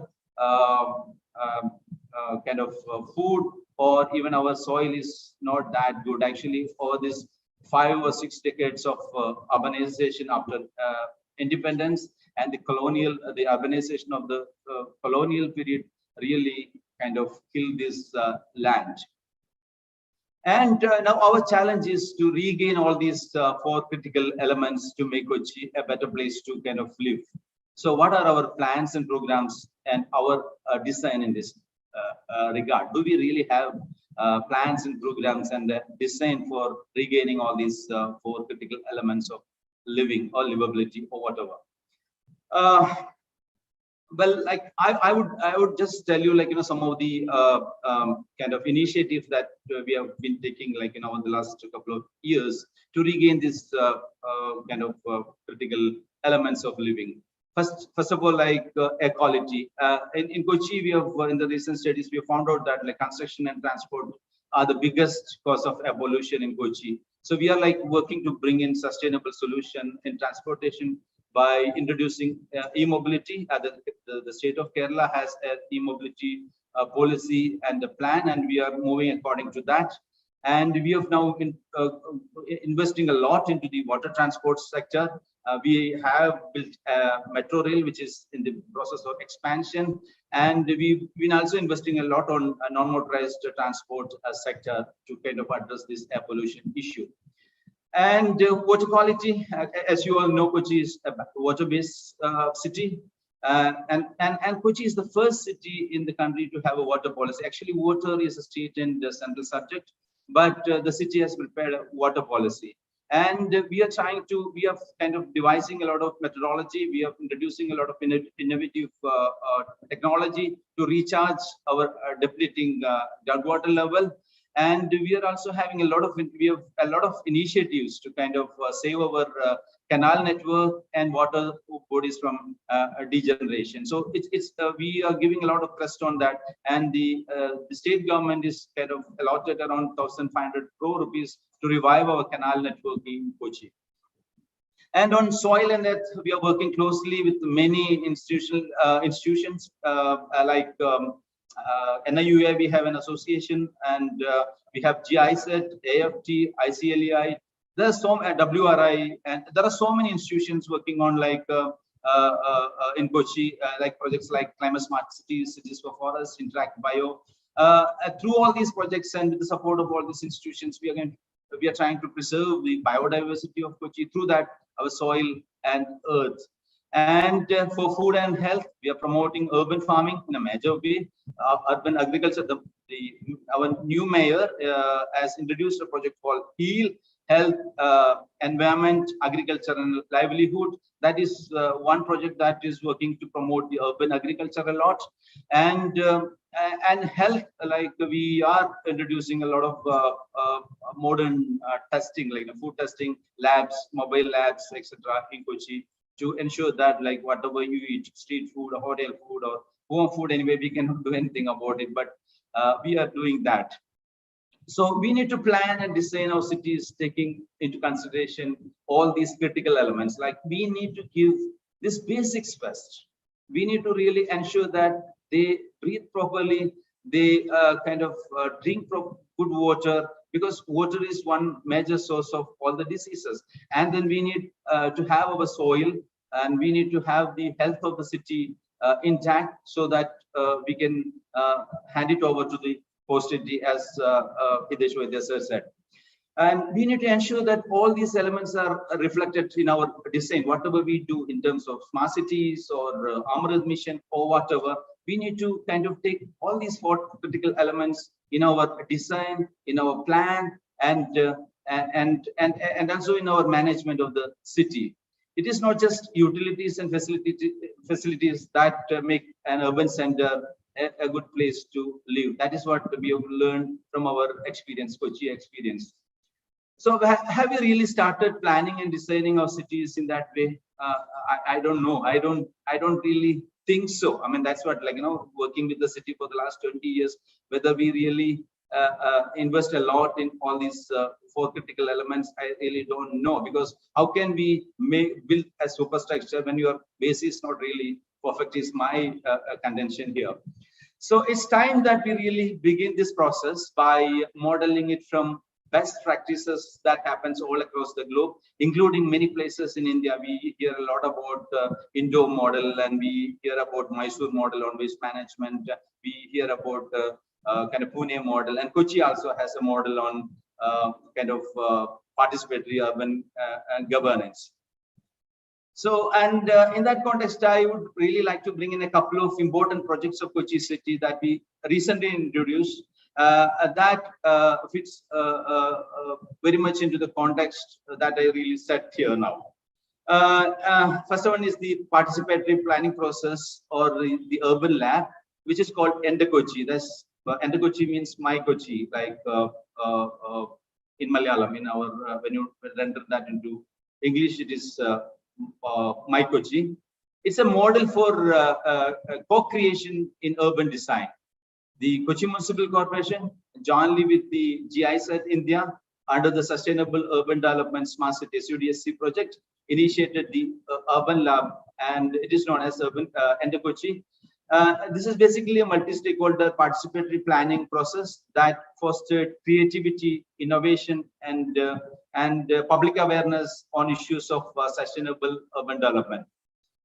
Exhibition, Urban Lab, Ende Kochi, an app. We developed an app called Ende Kochi app, and we also had many workshops and innovative participatory exercises and tools, and all these were introduced as part of this imaginative project. So I'll share the details of this as well, because it's there in the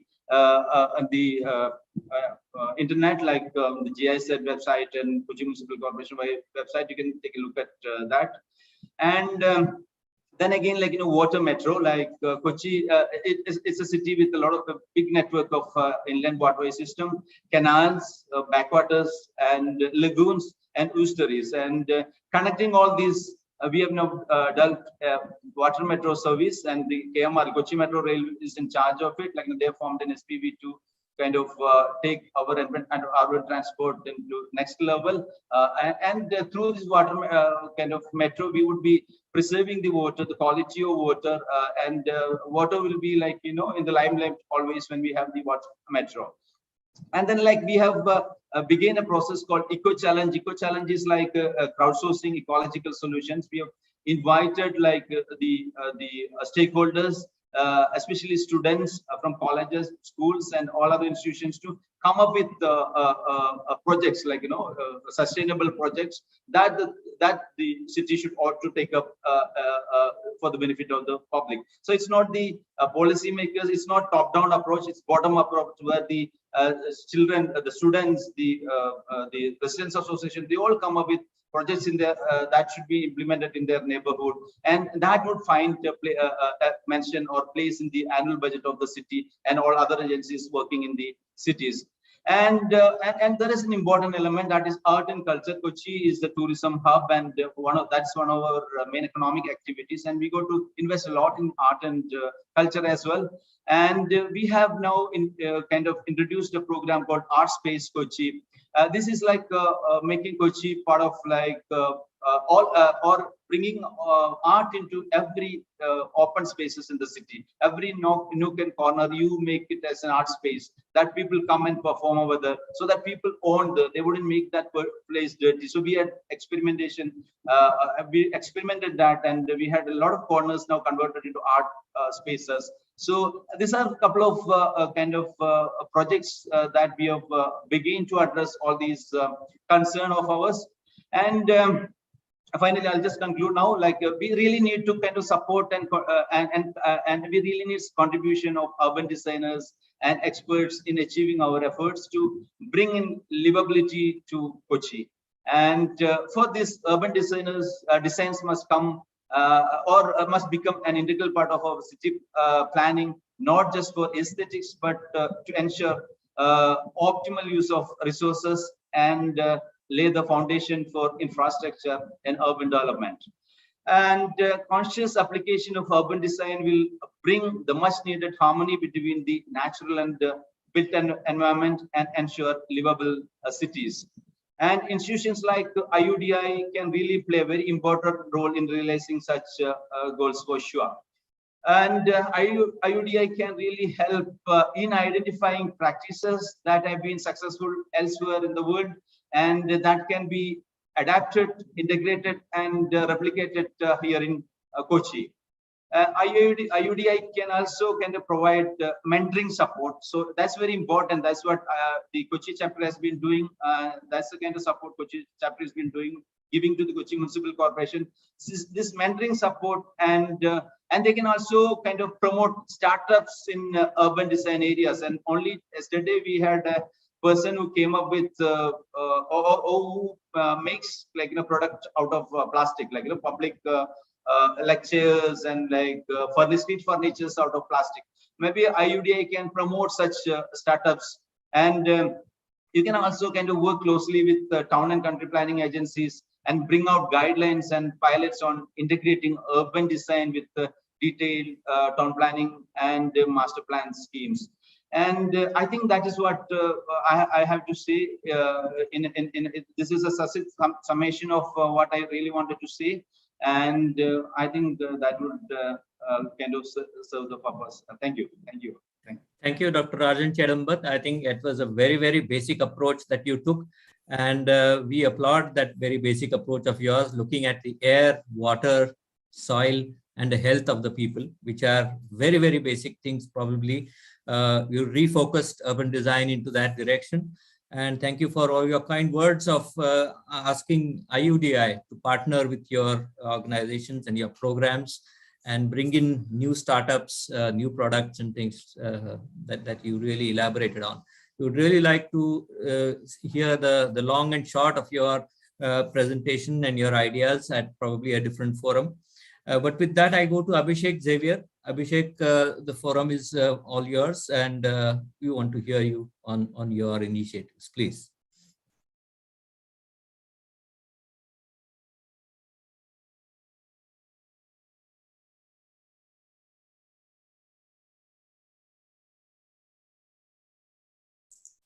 Abhishek, it's not audible.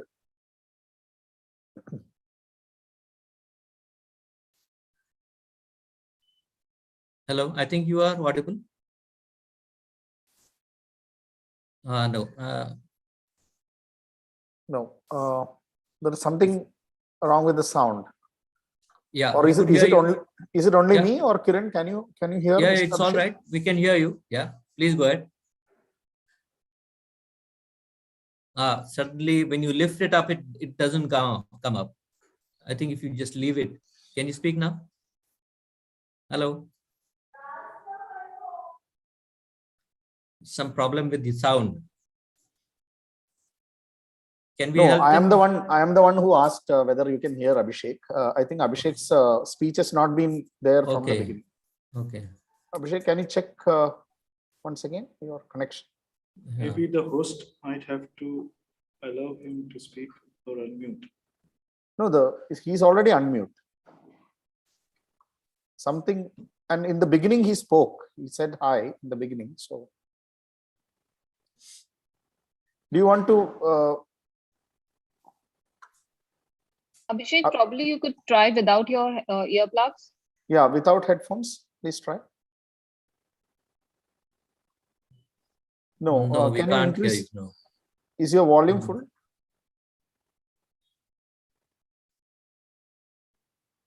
No, there is something wrong with the sound. Yeah.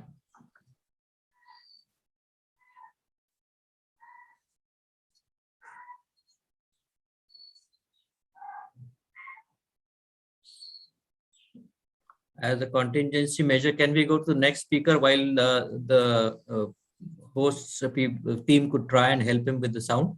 Yeah, Abhishek, can you just disconnect and then rejoin again as the panelist?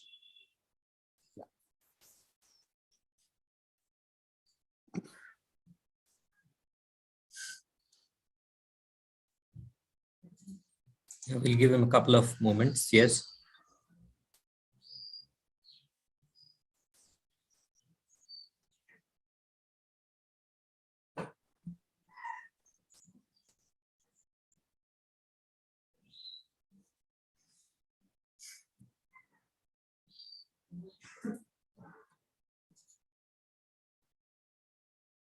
Being recorded.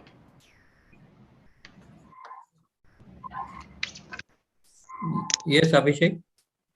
You want to try? Belay? Yes. Yeah, we can hear you. Yes. Yeah, we can hear you. Fine. Okay. Yeah. Yeah, great. Thank you. Thank you, Dr. Rajan. That is a lot of initiatives being undertaken by the Kochi Municipal Corporation and by CHED. As you noted, my observations will be on the specificities of urban design. And so good evening, respected dignitaries, senior members and colleagues. Imagine this could be your hometown, a city by the sea and a grand estuary. Its buildings speak of centuries of layered history. Big rain trees and gardens along its walkable streets and canal-side walkways. Urban spaces bustling with markets, events and activities. Buses and boats flying on renewable energy with plenty of jobs and homes for all. But look closer and you see the cracks. The sea levels are rising and the estuary is inundated. Trees are prey to insensitive development. The canals are not pleasant. Historical narrative of buildings is interrupted by insensitive building regulations. Footpaths are taken over by unregulated vending and motorized traffic is everywhere. From the experience of having worked in my hometown as an urban designer and as part of the former project management consultancy to Cochin Smart Mission Limited, I will focus on the specificities of 3 urban design issues. CSML had worked together with the Kochi Municipal Corporation on these projects. Some of these have been completed and others still in the process of implementation. It is a pleasure to have Dr. Rajan with us. Thank you, Dr. Rajan, for your contributions in the previous session. Through these 3 urban design issues, roadblocks to good urban design will be highlighted, along with views on how urban designers may assist in bridging this. The 3 issues touch upon the city's image, its physical characteristics, and its ecology. They've been titled under the well-known urban design concepts called the image of the city, walkable neighborhoods, and urban ecology. I'll get on to the first issue, the image of the city. Kevin Lynch, the noted American architect and urban designer, who was influenced by Italian towns and cities, noted that individuals perceive and recollect urban space through a corresponding set of mental images. Contributing to those images are 5 qualities, which identified as paths, edges, districts, nodes, and landmarks. The underlying emphasis is that people's individual perception of the city is important for their engagement with the city. Collectively, the mental images conjure up the image of the city. The values associated with these perceptions are bound to vary across persons and institutions. It is therefore debatable as to what role these mental images hold when a vision is prepared for the city. I will raise 2 instances here from Kochi, not so much to look back, but to look ahead. First, the centuries-old image of Kochi's Chinese fishing nets in Fort Kochi and the new age vision of a water-based 76-kilometer length of urban water-based transportation system with electric feeder boats and its resulting water metro terminal. It's hard to imagine the metro terminal as part of this image amidst the Chinese fishing nets, to consider demolition of historic buildings or the inordinate delay that is caused to the project. Second imagery that I evoke is that evoked by the intact report on Fort Kochi and Matanjiri by Sir K.T. Ravindran, that of low-rise buildings lining the streets, warehouses, courtyards, and bungalows. On the other hand, there are pressures of limited government land, developments looking upwards to meet spatial requirements. The vision thus breaking away from the image of existing typologies.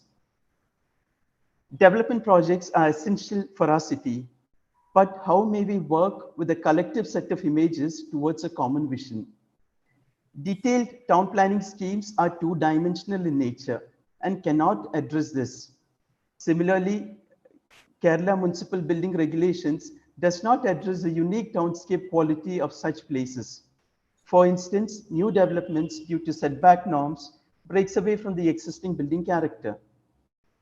Issues such as urban design elements, views, vistas, urban form can only be addressed through three-dimensional urban design frameworks.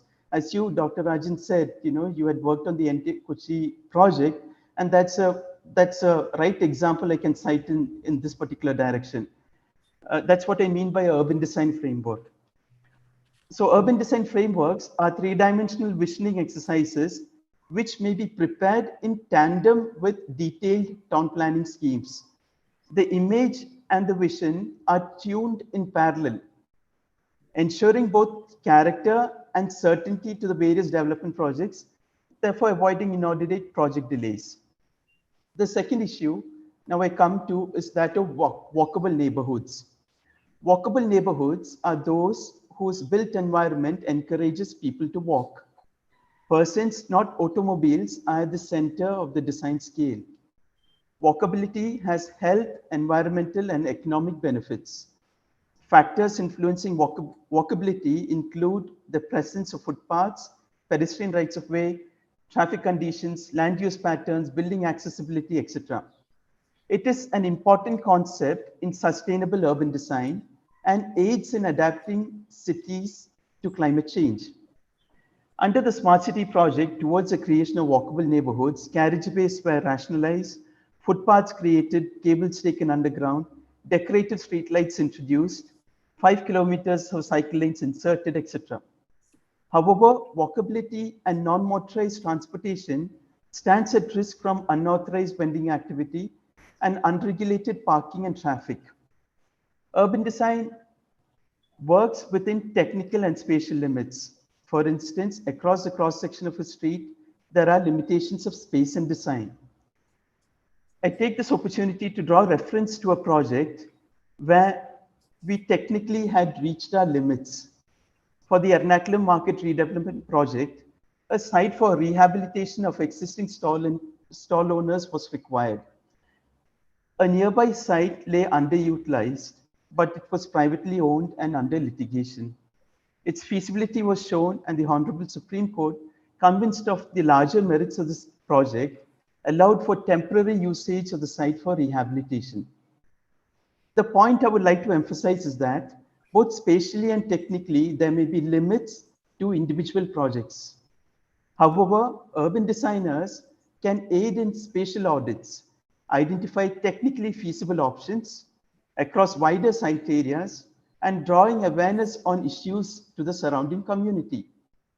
I think in the case of issues such as vending activity, traffic and parking, respective local authorities and urban designers can work together to develop technically viable options, prepare spatial audits, traffic strategies, and beautification schemes to aid or accompany the detailed town planning schemes. The third issue that I will dwell on is the urban ecology. Urban ecology is about that relation between human habitats and natural environment in the context of an urban setting. Its goal is to achieve a balance between both. Urban ecology, being a recent field of study, is of increasing importance because more than 50% of the world's population today lives in urban areas.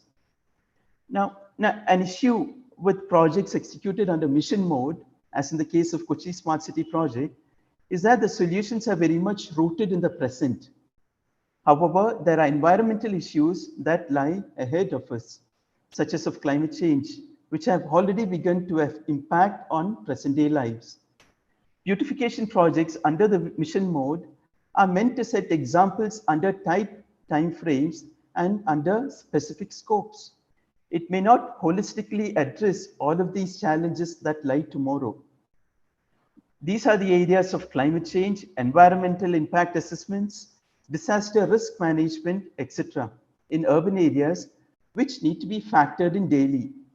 A culture of factoring these issues on a day-to-day basis and what it means for the city in the long run is essential. It may be that these research reports have not come together. This research needs to be integrated within the culture of implementation of current day projects.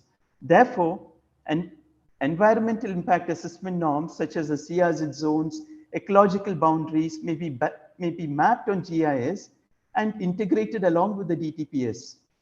This instills a certain kind of certainty for the future and character of development. I cite an example here. For instance, in the Marine Drive Walkway Beautification Project along the estuary waterfront, during the recent cyclonic winds, 14 mature trees were uprooted on a single night. The beautification project could not have foreseen the impacts of climate change and such unprecedented cyclonic activity.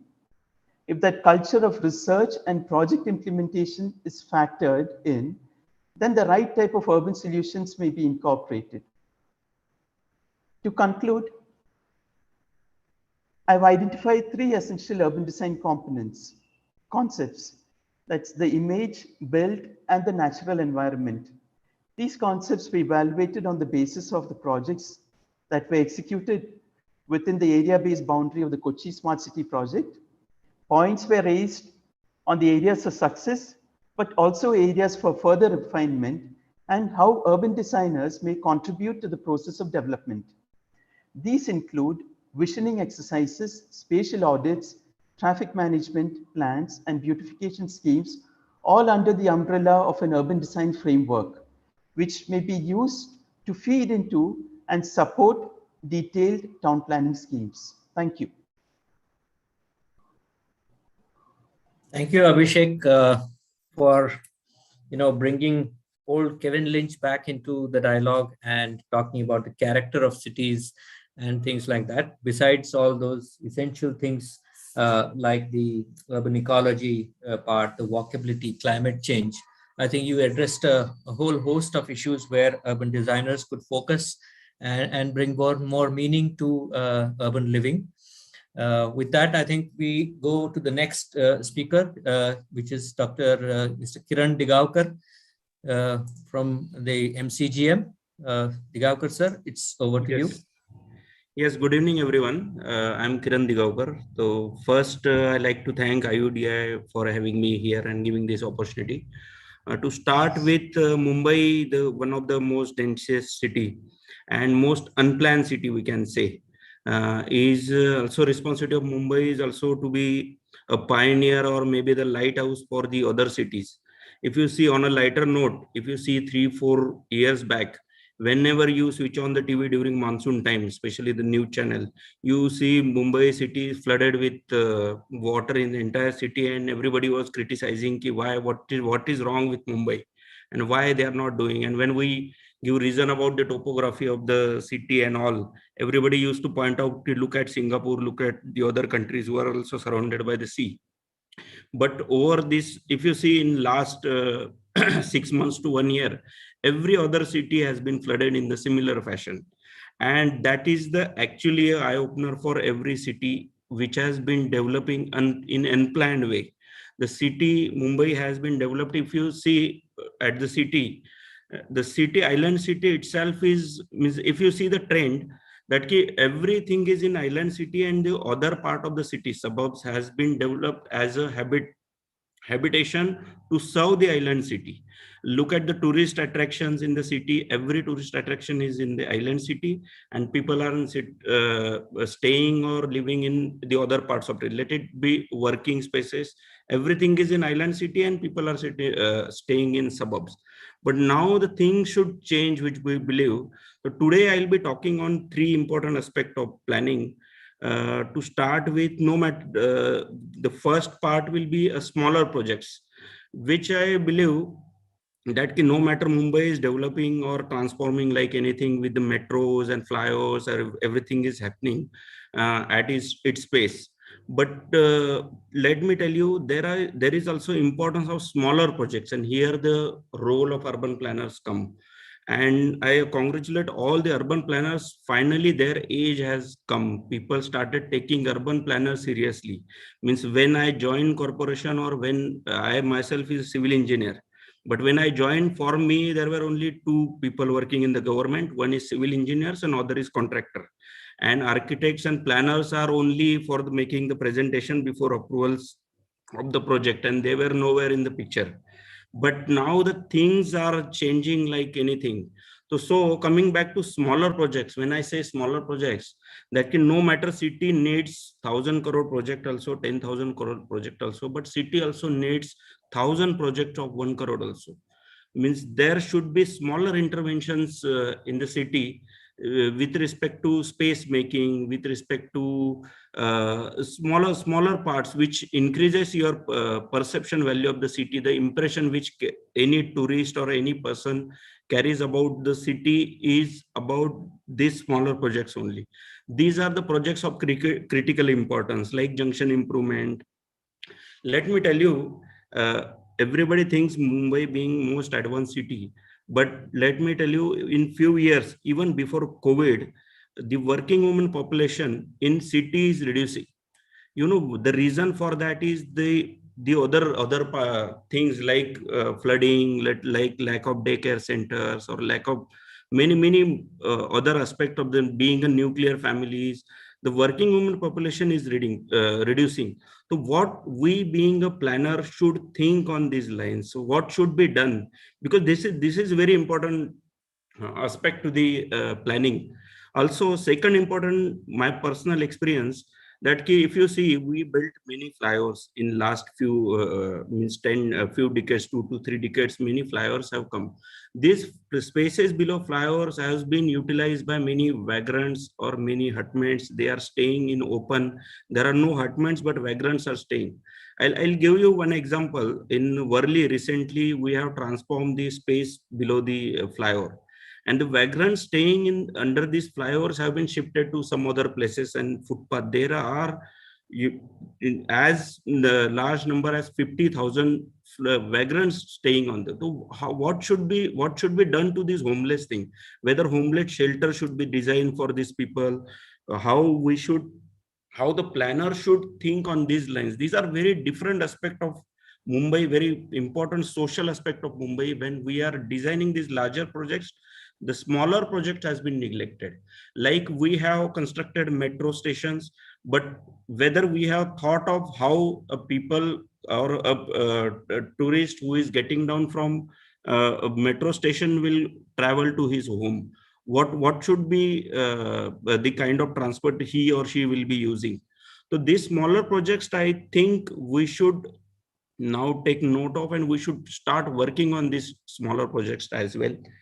For that, one more important aspect comes is community engagement.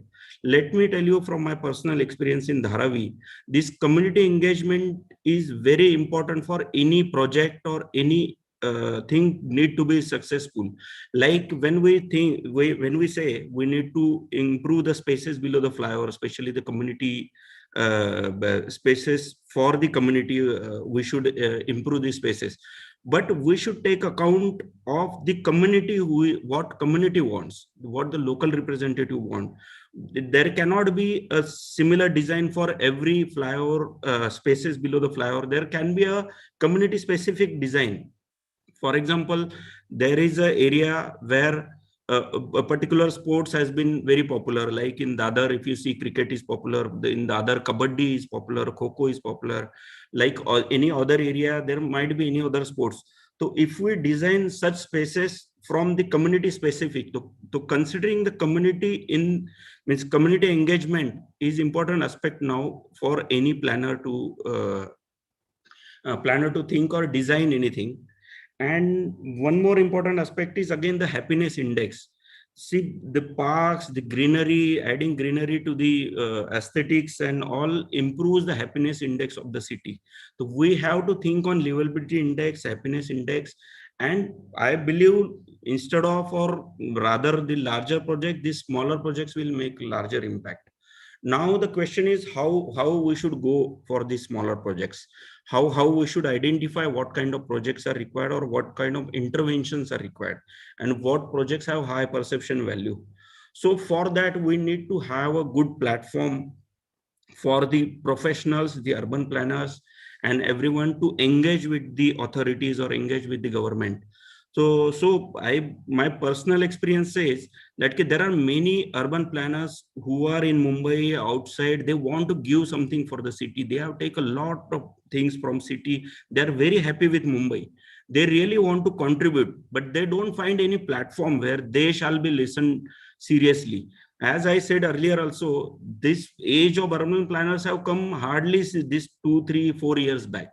Before that, nobody took them seriously apart from making some presentation for any good garden or something. So time has come to create a platform from government side where these urban planners shall offer their project. Somebody, when we are designing spaces below the flyover, the community to turn them into community spaces, somebody advised me, let's contact few colleges and take designs from the students. I said, no, let people come up with good startups, let urban professional, they earn their own share. Why you consider them as a free bread? We should take from them and we should get designs from them. Let them have their own startups, let them come forward. So we are looking for we are creating a platform where we are looking for a good young professional who have good experience in urban planning, come up with the smaller projects to corporation, municipal corporation, and we will pick up these ideas and we'll ask them to execute them that project as well. So we'll be funding this kind of project. We will see, we'll screen such kind of project. We'll be having a good platform. Now we are in process of creating a website where interaction might happen among the planners. They can submit their projects to MCGM. Our team will screen these projects and we will take up all these projects. So one more initiative we have started is Tactical Thursdays. Tactical Thursdays is every Thursday will be asked few urban planners, designers to talk on one particular topic, and we'll ask other planners and other professionals to join the discussions, and based on that topic they can suggest the project for these smaller projects to corporation, and then we'll consider these projects. So I think this public-private partnership is very much important, especially from planners' point of view. Also, I have seen many corporates who are eager to contribute something for the Mumbai. Again, I'll give example of Dharavi only, that I have been contacted during pandemic, many corporates for helping people in Dharavi for the, let it be for food, or let it be for grocery, or let it be for sanitizer or any other medical equipments.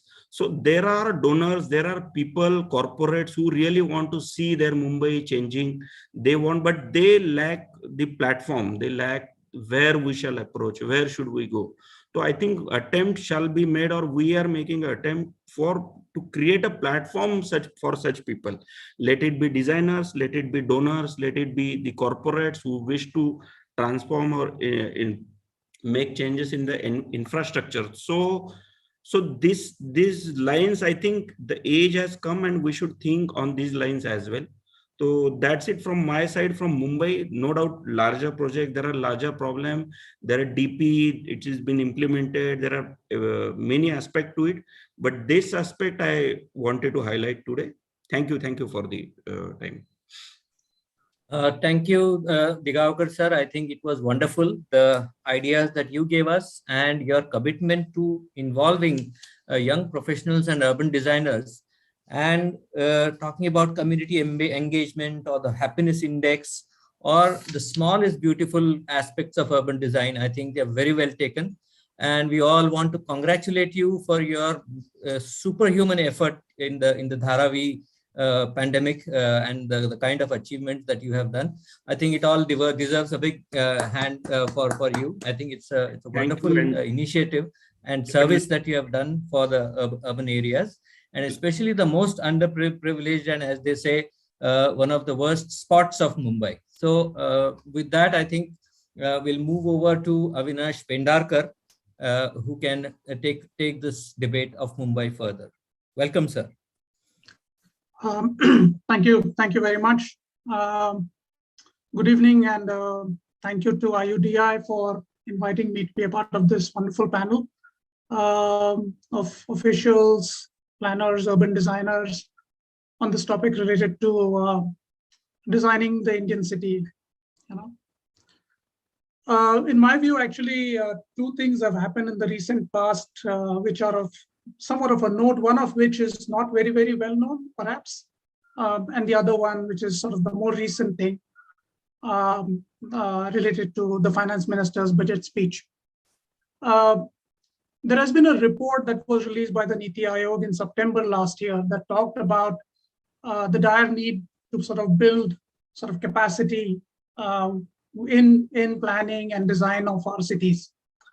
And it recognizes the value of urban planners and urban designers separately, and importantly in that kind of sense, because of sort of the large sort of policy related work that planners do, the more sort of engaging design related work that urban designers do. And interestingly, a couple of days ago, of course, we all know that the finance minister in our budget speech also highlighted the need to prepare for orderly urban development. We still need to figure out what that exactly means, and the need to nurture mega cities and its hinterlands. And that's where sort of Mumbai sort of falls squarely in that crosshair of a mega city in that sense.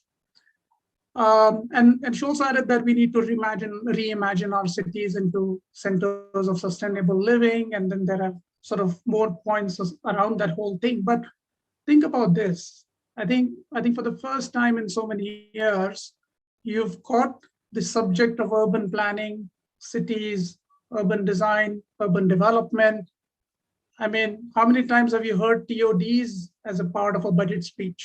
How many times have you heard of town planning schemes as a part of a budget speech? How many times have you heard about the idea that we really do need to look at our cities very carefully, because if we don't do that, we are heading down a wrong path in some ways, kind of thing. So this is really a call to action for a lot of people, really. And thank you, Mr. Vikas Chandra, and everybody else who's spoken here. The wonderful outcomes of the work around smart cities. I really appreciate that. And that's great. And, I like the sort of things that you said. Smart cities need urban designers need smart cities.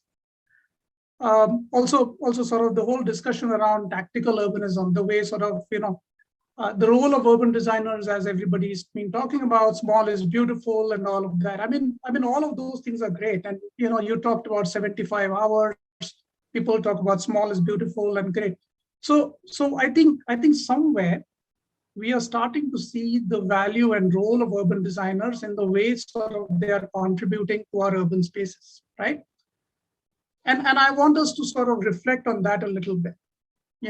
If urban designers are starting to come in and play a part in the way we are starting to transform cities in these kinds of ways, if that engagement can actually improve, if that engagement not only through small projects, of course, a lot of the small projects, we talked about space under the flyover, but can an urban designer come in and really ask the question about why the flyover? In the first place, I think we are somewhat equipped to do that. If we are really, I think small projects are great, and I totally appreciate sort of the need for urban designers to come in and work on small projects. But I think I also want to somewhat highlight that urban designers have the abilities to be able to sort of bring a lot of different things together, to be able to stitch various elements of practices together, to be able to try and figure out mechanisms and solutions around and try and solve problems. And I think that's sort of the value that urban designers, as compared to a transportation engineer or a water specialist or somebody else, can sort of come in and create value for.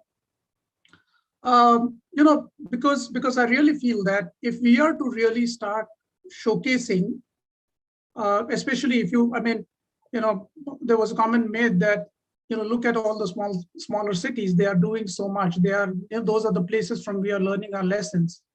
And that is absolutely fantastic. And that really throws up a challenge to cities like Mumbai, where we've really got to go back and ask the question to ourselves, or everybody who's in Mumbai, that shouldn't really we be aiming for something more, something better, something that, how can we go back and try and really figure out mechanisms to be able to solve some of the most difficult problems in this city, so that other cities can start to look at us and how we are trying to kind of solve those problems. I mean, think about it this way. When somebody talks about a high rise, they talk about Mumbai, right? So because that's sort of the character of the city. When somebody talks about how we are trying to solve our, when people talk about public transit and transportation, they talk about Mumbai. Look at Mumbai's trains, right? They are the ones who are able to kind of make it work. But why limit our conversations to high rises and trains? I think we have the ability and the capability of being able to do much more. And we really need to go out on a limb and try and test and use the landscape of Mumbai to be able to experiment with all of the various things that can be possible as urban design, as urban planning, as mechanisms, because there are lots of problems and there are lots of areas in which we can start to experiment and test some of these things out. Because if we've got to be competitive as a city, not only in India, but in Asia and in the world, because sort of that's the stature of the city of Mumbai, we need to do better. We need to do, sorry to use the word, but we need to do bigger, actually. We need to be able to contribute to things that will fundamentally allow us to be able to transform as a city to make it far more livable, is what I think. And I think that's where urban designers can play a strong role, because of their training and abilities to be able to stitch the various disciplines like I talked about. And I think it's time for us to start thinking about sort of next steps, because very soon you will have a city that has a lot of infrastructure, but we might be at an impasse on how to really leverage it for the benefit of people. Like Kiran, you just said, right now that, the train ride is great only if you can get to it, or the location of the station is perfect only if you're living next to it. But how do you make that happen? Because those interventions are not possible through Band-Aid sort of solutions. I think we've got to, as city dwellers, as practitioners, as people within the government, we've got to be able to say that, yes, the small is beautiful is a fantastic idea to be able to try and figure out mechanisms of how we retrofit our cities.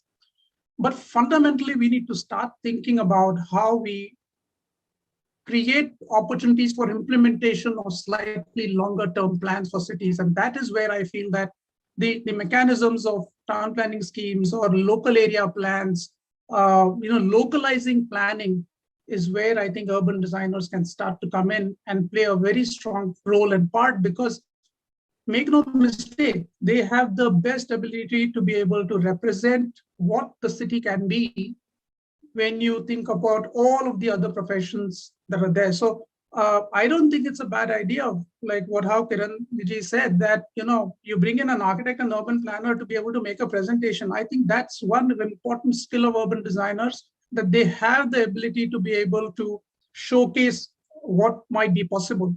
They have the abilities to be able to communicate with people.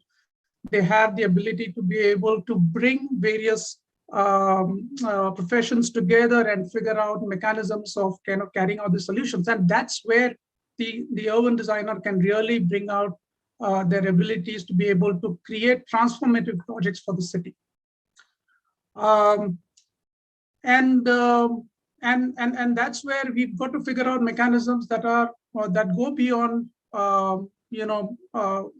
master plans which are two-dimensional, that go beyond sort of, we've got two big mechanisms of making our city, right? We've got a master plan or a DP as we call it, and then we've got the bylaws. So you've got a two-dimensional graphic and you've got two-dimensional text, which is pretty much black and white. And we are trying to make sense of something like this.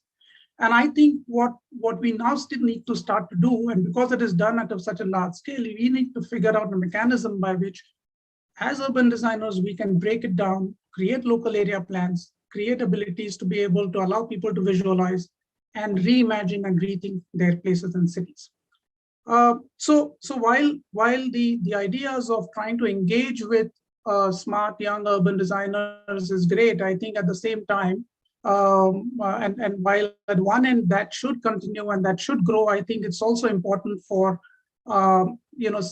large cities like Mumbai to be able to start thinking a bit more about how can we create development response sort of teams, teams of people with core expertise that can come together to be able to really tackle issues and problems, create partnerships. So you've got, for example, we've got the Eastern Waterfront as a project, and that's sort of that's a master plan.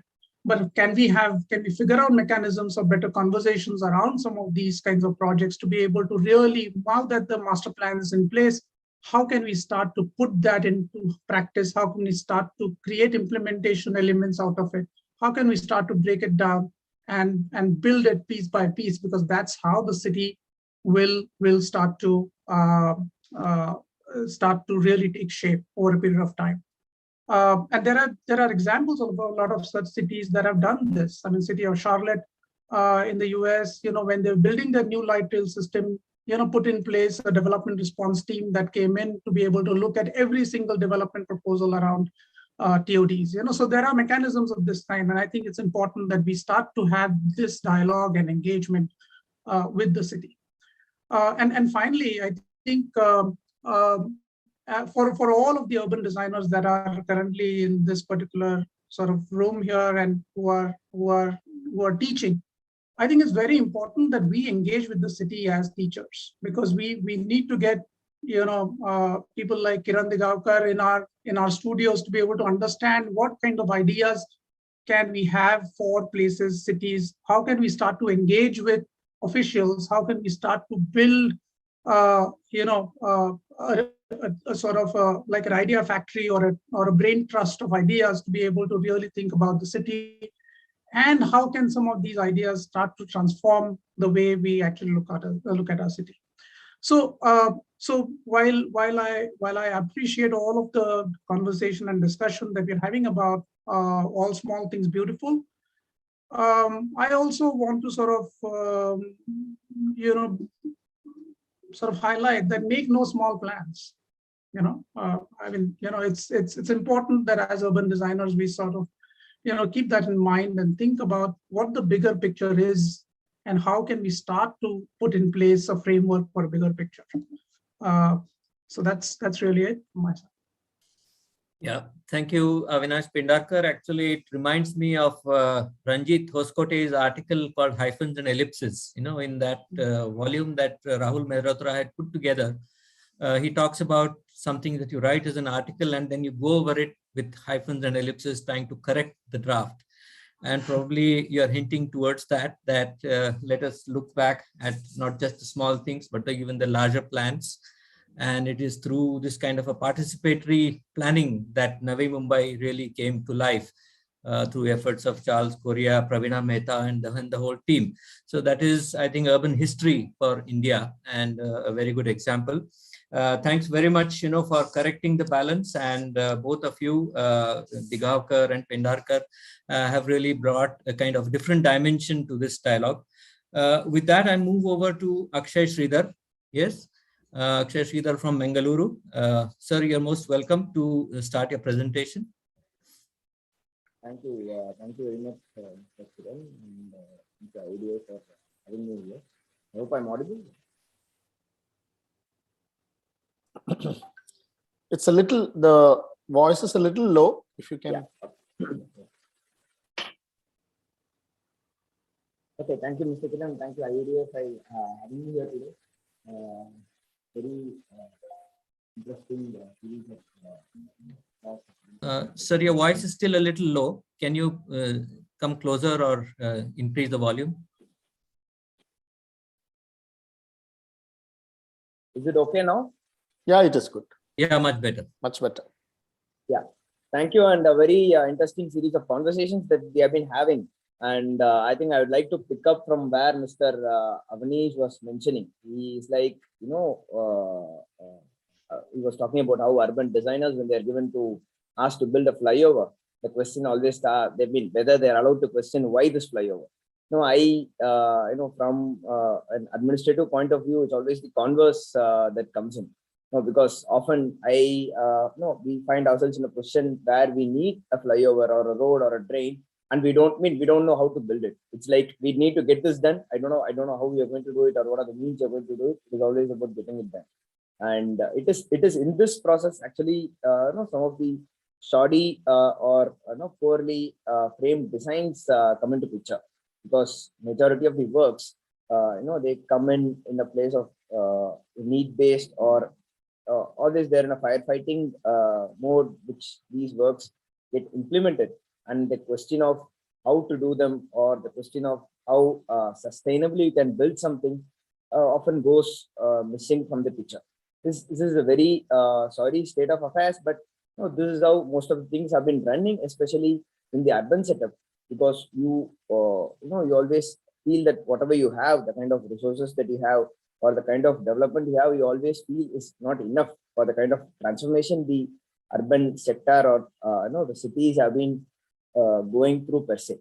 So in that backdrop, being in Mangalore, I've been in Mangalore for almost 18 months now. And I can say Mangalore is in a rather interesting phase or in a sort of crossroads where it is moving from a sort of small city to entering into the big boy phase. The sort of homogeneity that Mangalore has probably had over the years is probably breaking down right now, and it is becoming more cosmopolitan, or Mangalore is aspiring to get into the bigger league. It wants to transform itself into an IT city. It wants to have the bigger infrastructure. It wants to have more investment coming in. And I think it is all natural in the course of city transforming itself. It was also very interesting to listen to Mr.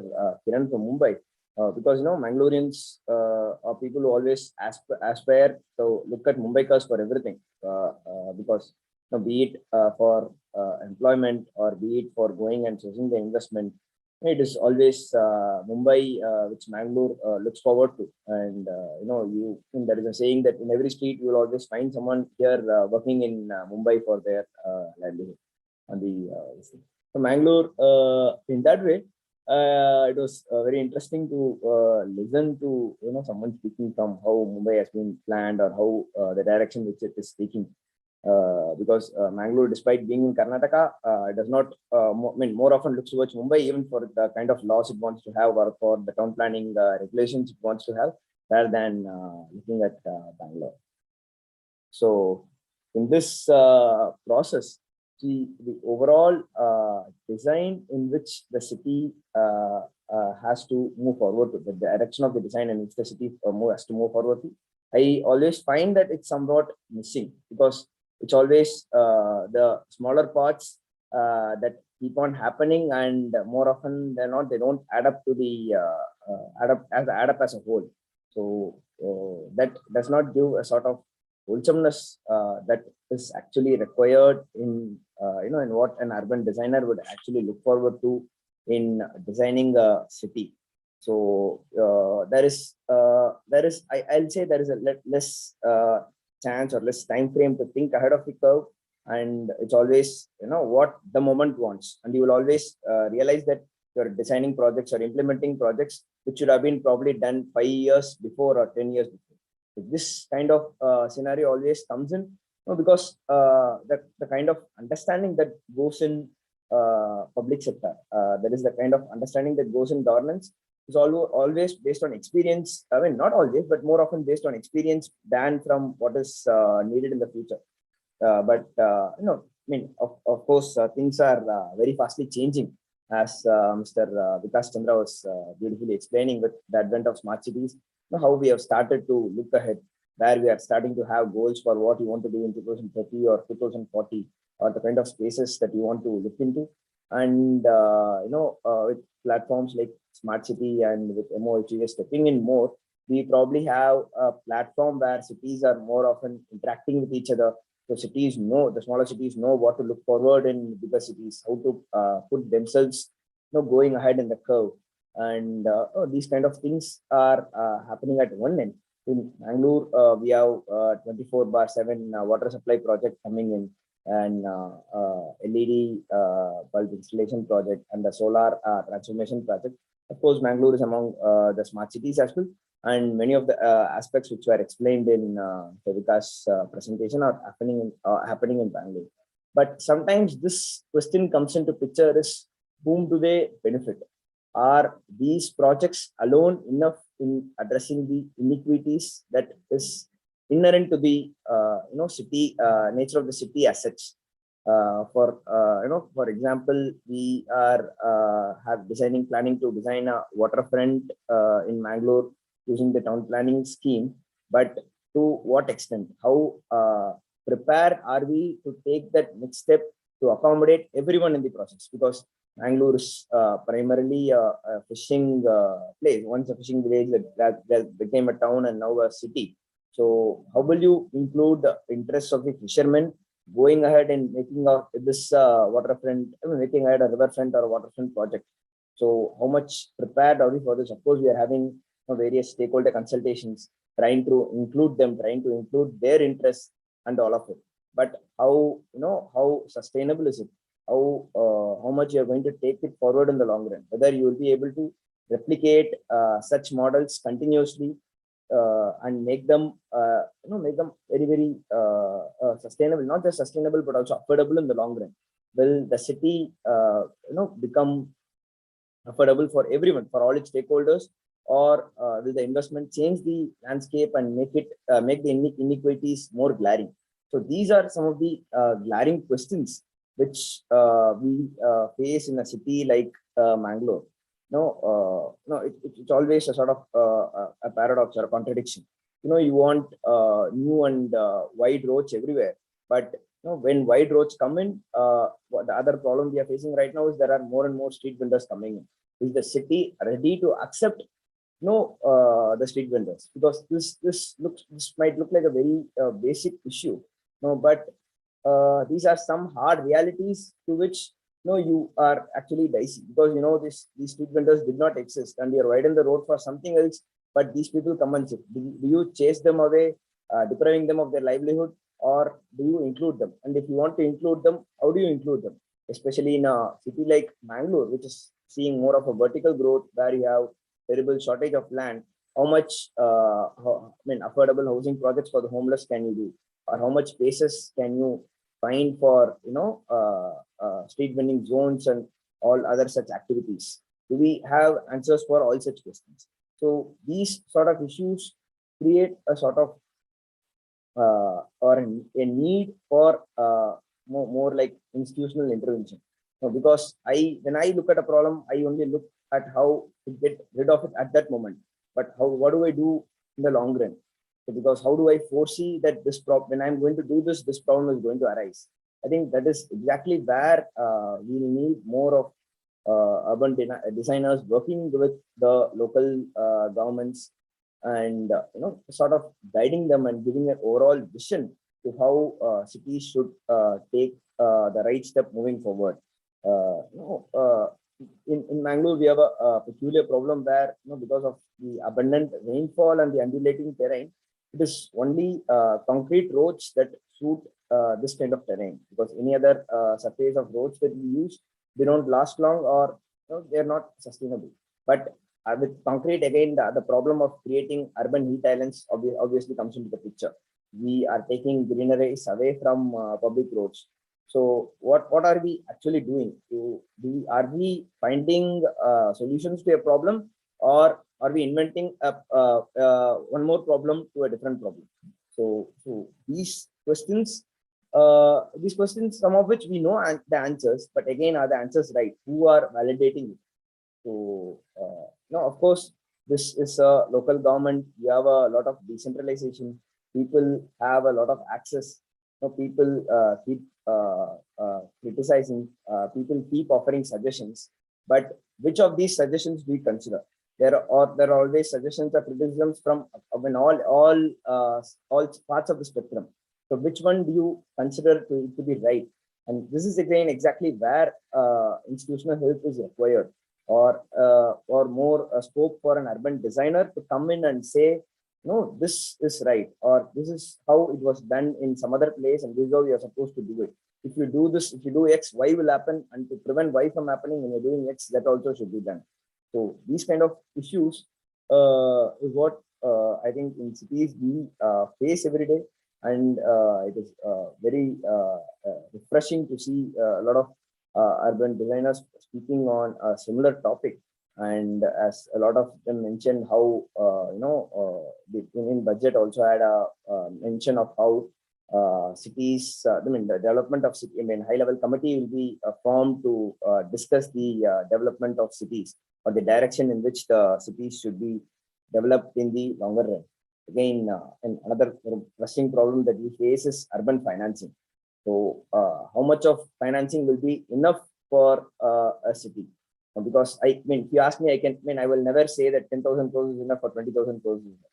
So because you have so many problems, and you know that money is always going to be on the shorter side. So how do we create projects that are self-financing, which can be replicated? And I think that was the very idea of why smart cities came into the picture, because you're going to give a sort of seed fund of 1,000 crores to develop a particular part of the city, and then expect it to get replicated so across the city. But is that also enough? How are we going to find answers to this problem? When are we going to start exploring different aspects of urban financing, like land value capture and other things? Because of course these things work in bigger cities, but how are we going to take them to smaller cities and make them work that way? So these are all questions which I would rather like to pose to designers here, because I frankly don't have answers to most of them. I know answers in part, or I've heard answers in part, but which one to work, or how much time to do city governance has to look at all these solutions, or do we address firefighting problems? There will be a waste landslide happening somewhere. There will be a problem of potholes. There will be homeless who have to be attended to immediately. There will be, of course, land issues, which will be very, very complex. There will be issues of land acquisition and expansion. So do we adhere to this every day, or do we have a chance to actually look at the larger aspect? And when the smaller things keep on happening, so when these smaller things keep on happening, do we have the vision to fit these smaller things into the larger picture, so that the larger picture is an actual reflection of what we are doing in the smaller things? So this is where I would like to leave it open, and expect to find answers, and expect more of collaboration between urban designers and the government in the coming days. And as it has been said previously also, the last 3-4 years, as the floor has been open for urban designers to step into cities. So more of intervention, and probably these questions can have more of answers. So with that, I'd like to thank the IUDI once again, and close my short brief. Thank you.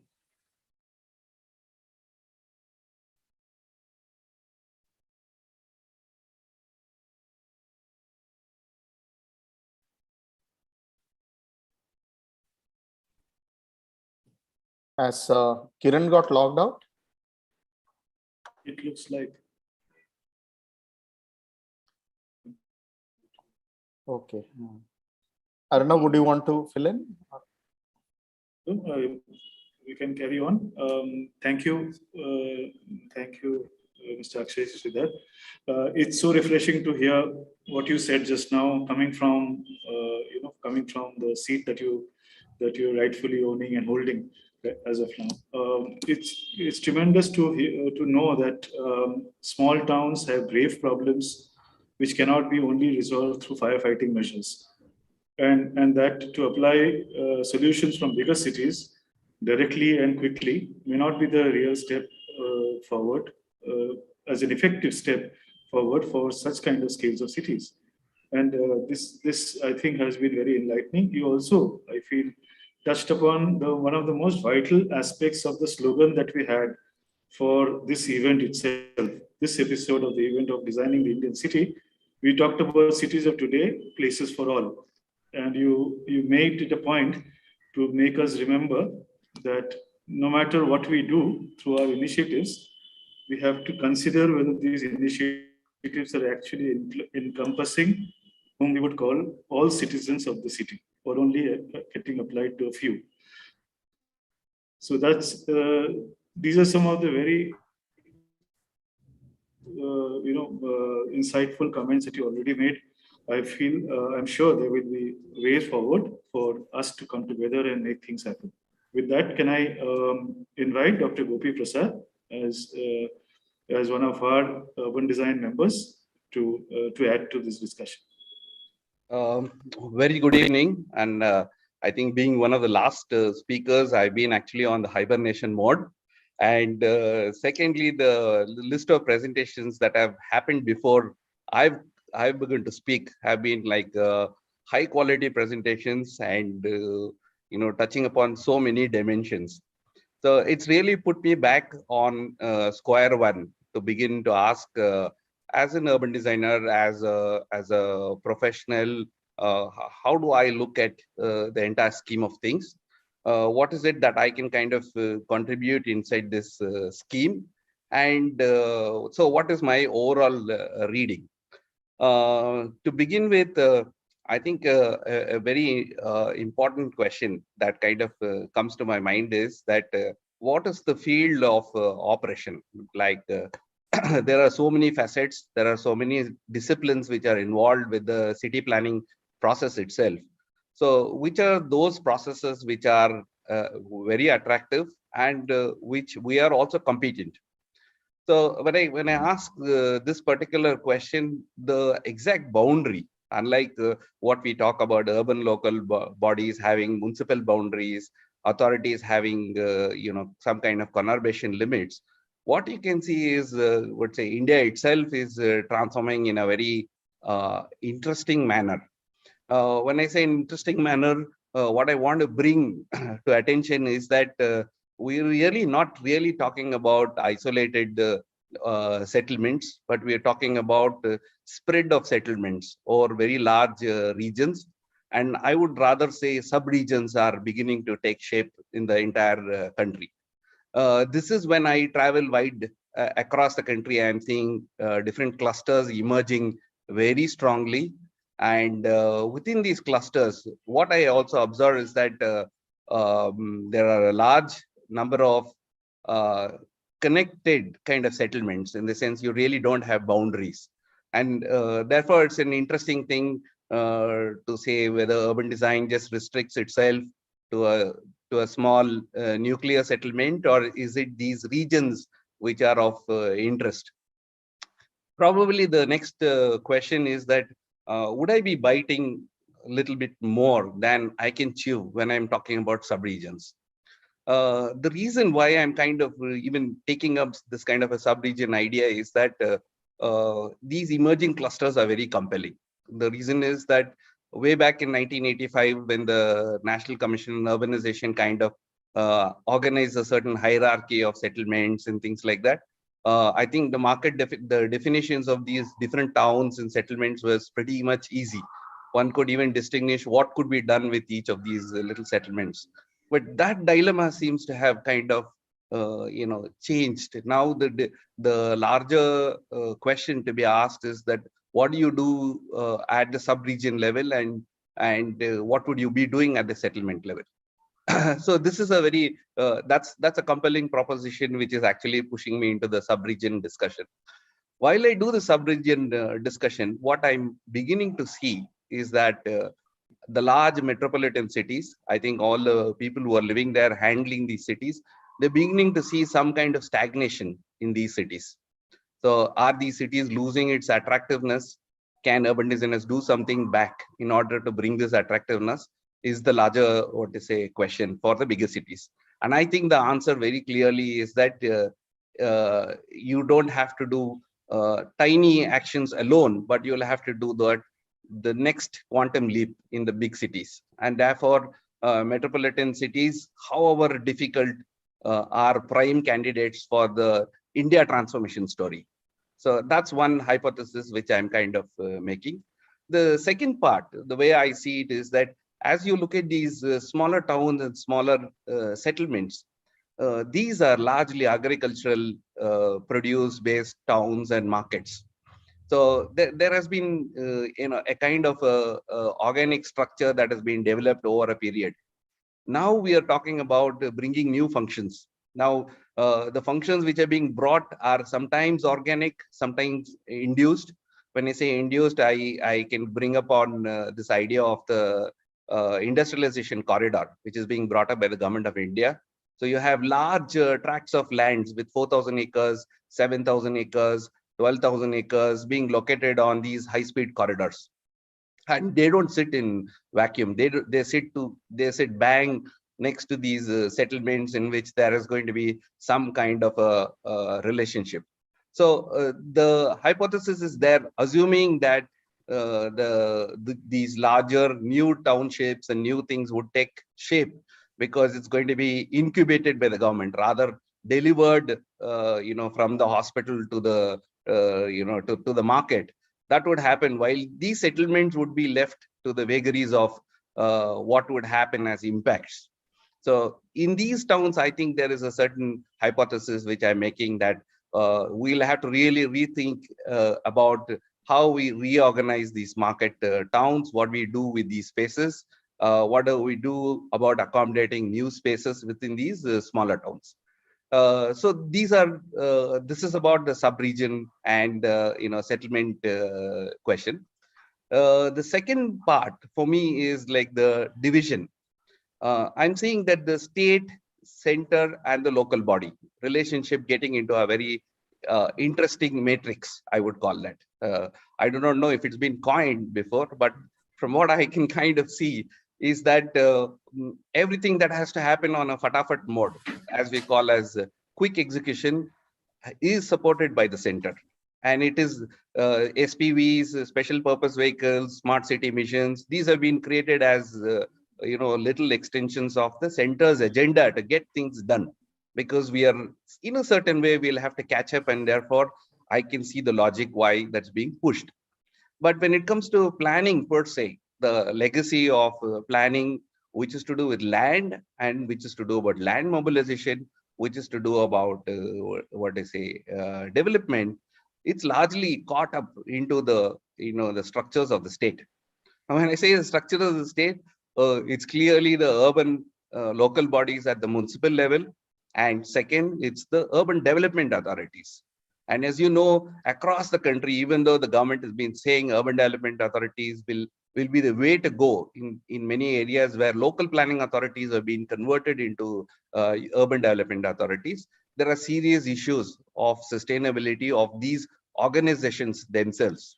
So they have a DNA in which they have to depend on land development and not bother about city development issues. So I think there is a fundamental problem also there, which is rested. Can urban designers do anything about it?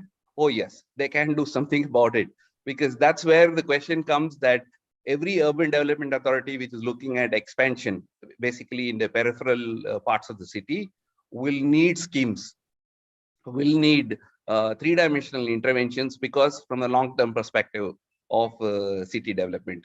So I think from city financing, from city development perspective, it makes sense to involve at urban designers. And I think we'll be competent to kind of handle that portion at the periphery.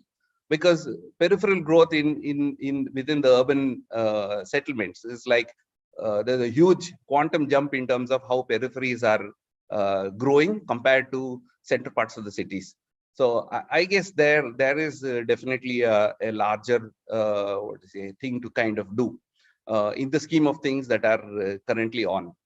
The third part is more of a lament rather than any kind of an observation, is because I think space is money, and Bombay guys will vouch for that. Every bit of FSI is about quality of life and financing. So what we've been doing with our cities is to go call it in any mission. We have forgotten about getting our cities comply to whatever is known as the bylaws or the zonal regulations. So we have more than 80% of many cities which are blatantly violating, laws which are meant to control, which are meant to create a market for the space. So the point is that if we miss this capitalistic idea of creating space and a market for space, we miss an opportunity to finance and develop anything that is meaningfully within the city, because the finances for the city are not going to come from external injections from the center. Over a period of time, it has to devolve, and we'll have to find stable, sustainable, local finance which can make vibrant spaces. So there of course is my hypothesis, which I'm saying that we seem to be squandering the FSI part. So I think that's a very important issue, which I think.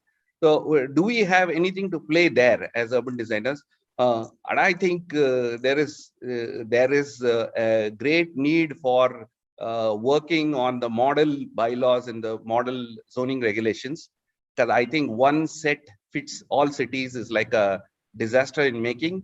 And I think we really have to do something about this particular point. So, so far, so good. I think I have not taken too much of time. If I have a few minutes, I just want to kind of touch upon two other points, which I think is like about visioning for the cities. And you say designing for the design of the cities, we are talking about creating compelling visions for the cities. But where do these visions come from?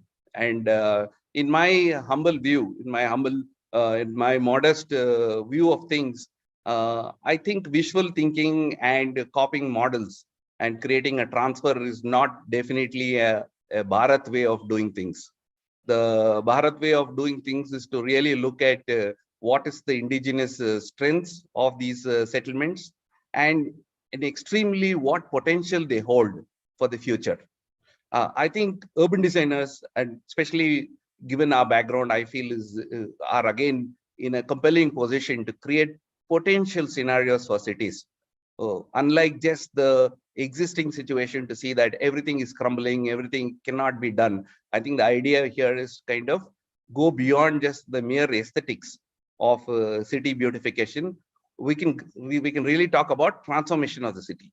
I think that's where I feel visioning can come in, and there's a technique to kind of communicate this particular vision. It has to be imbibed into the culture of the city, and therefore it would be not a technical problem. It's not a managerial problem, but it would be a cultural problem. It would be a social problem, and I feel very strongly urban designers can do a great job in transferring this. The third part, the last one, the point which I want to make, I think strategic projects at the city level about big transformation, which I was talking about, are extremely important. But end user based projects which are done at local level, which don't, because one thing which I myself observed is that when you employ an urban designer and when you employ a good urban designer, you can be sure that they can sell you a beautiful set of visuals. And this is very, very good in the hands of the political setup to say we are doing great things in the city while 90% of the city crumbles. So we can do a good job. We can continue to sell those interesting visuals. We can do contextual work, but I think we have a much larger role to play in terms of city transformation. So I rest my point there. Parks, lakes, little spaces, everything is like beautiful work that can be done, but not necessarily requires urban design. But it requires simpler interventions and simpler actions. It can be done. So we have a much larger role to kind of play. That's the point which I'm kind of making. And the last point, of course, before I conclude, is that through the Urban Design Institute of Urban Designers India, I think many of these ideas which are there at the city level, which need to be tested, which need to be debated, which needs to be kind of handled at the city level, just as what the initial presentation about partnerships is concerned. When this idea came up, it would be a great idea to create some kind of a city facility where hands-on support is given to the urban design and other institutions to kind of test them, debate, and kind of come up with several of these things. So the things that will work in the indigenous Bharat may not be the ideal textbook example, but we would develop a discourse. And I think that's where I rest my case. Thank you.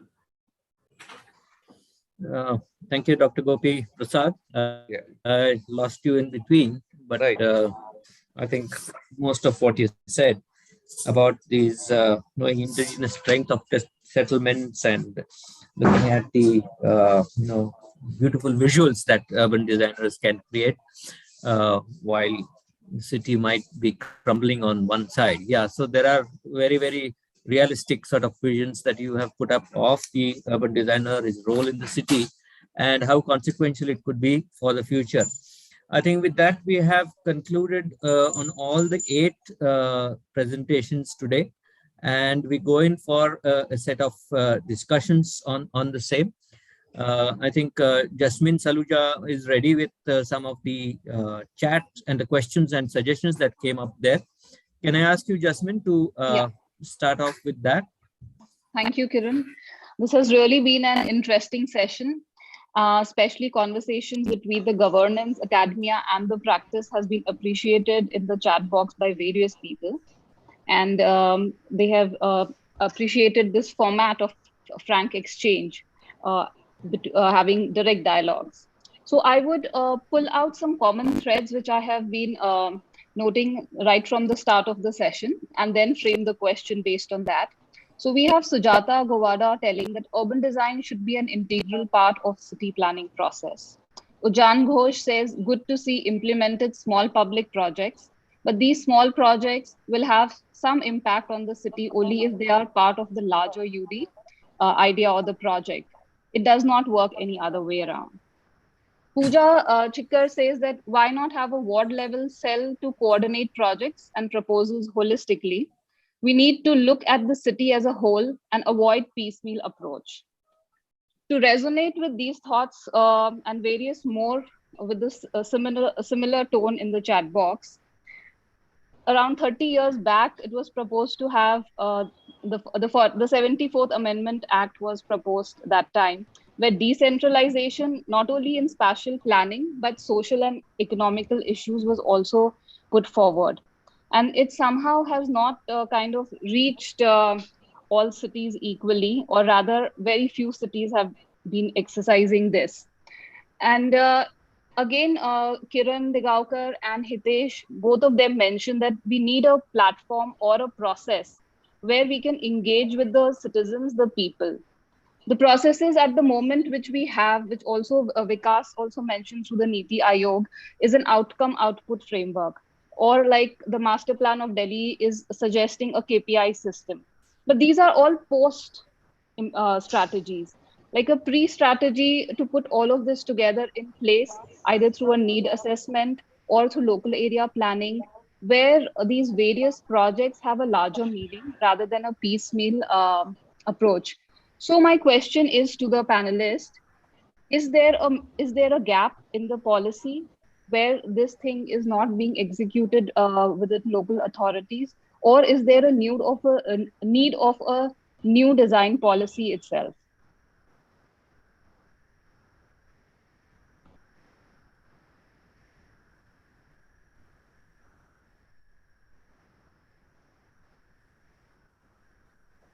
Can I?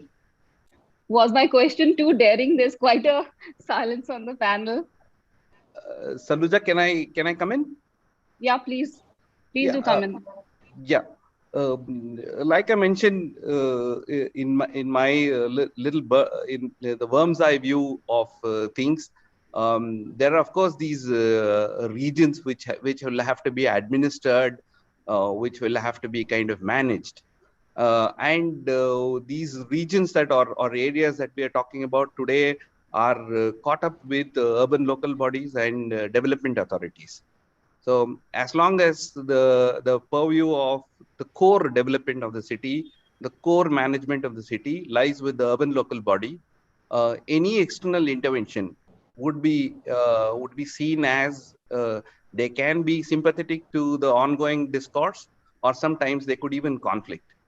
And given the scheme of things, with so many plethora of institutions at the city level, question is, if there is no central leadership for the cities, there is going to be always this divide, and there's going to be difficulty in terms of how the city will move forward.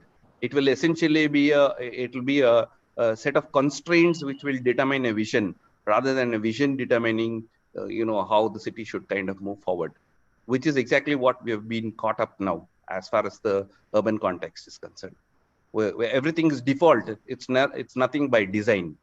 So I think that's my point. Akshay, would you like to comment on this? Abhishek?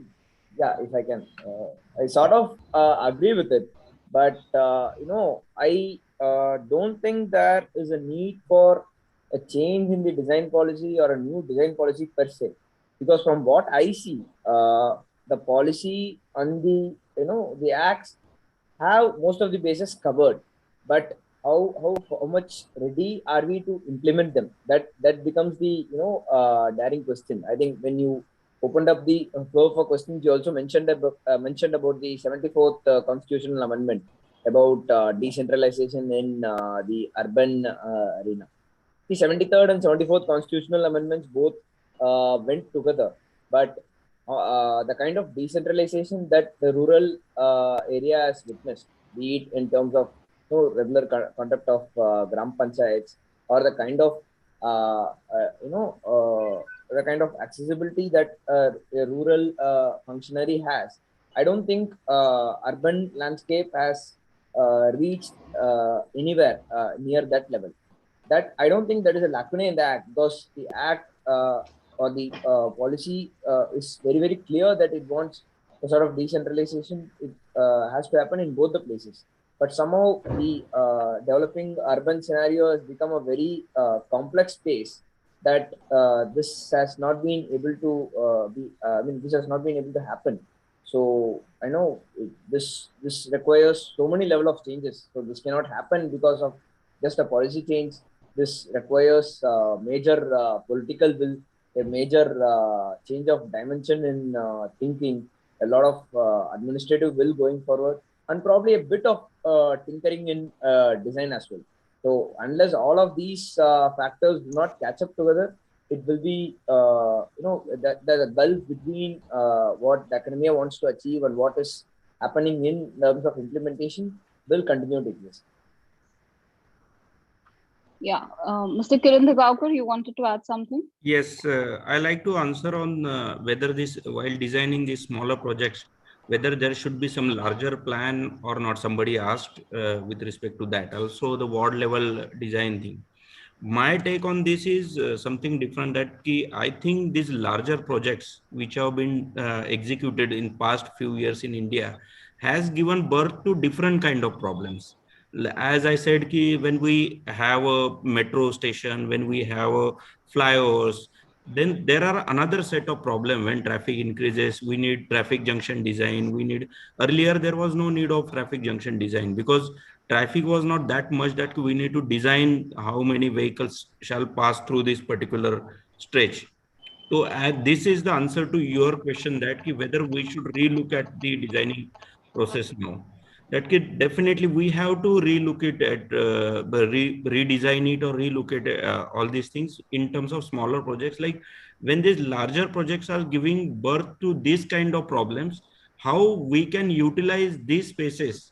For that matter, the spaces below flyover, for that matter, the issues of homeless, for that matter, the issue of daycare center is sounds so this thing, but now daycare center should become integral part of any designing process, for especially for the working woman. If you expect somebody to travel from 2 to 3 hours from somewhere from part of suburb and work here for 12 hours or 8 to 10 hours and travel back, so we should think on such lines. So definitely I think we need to relook at designing process as well.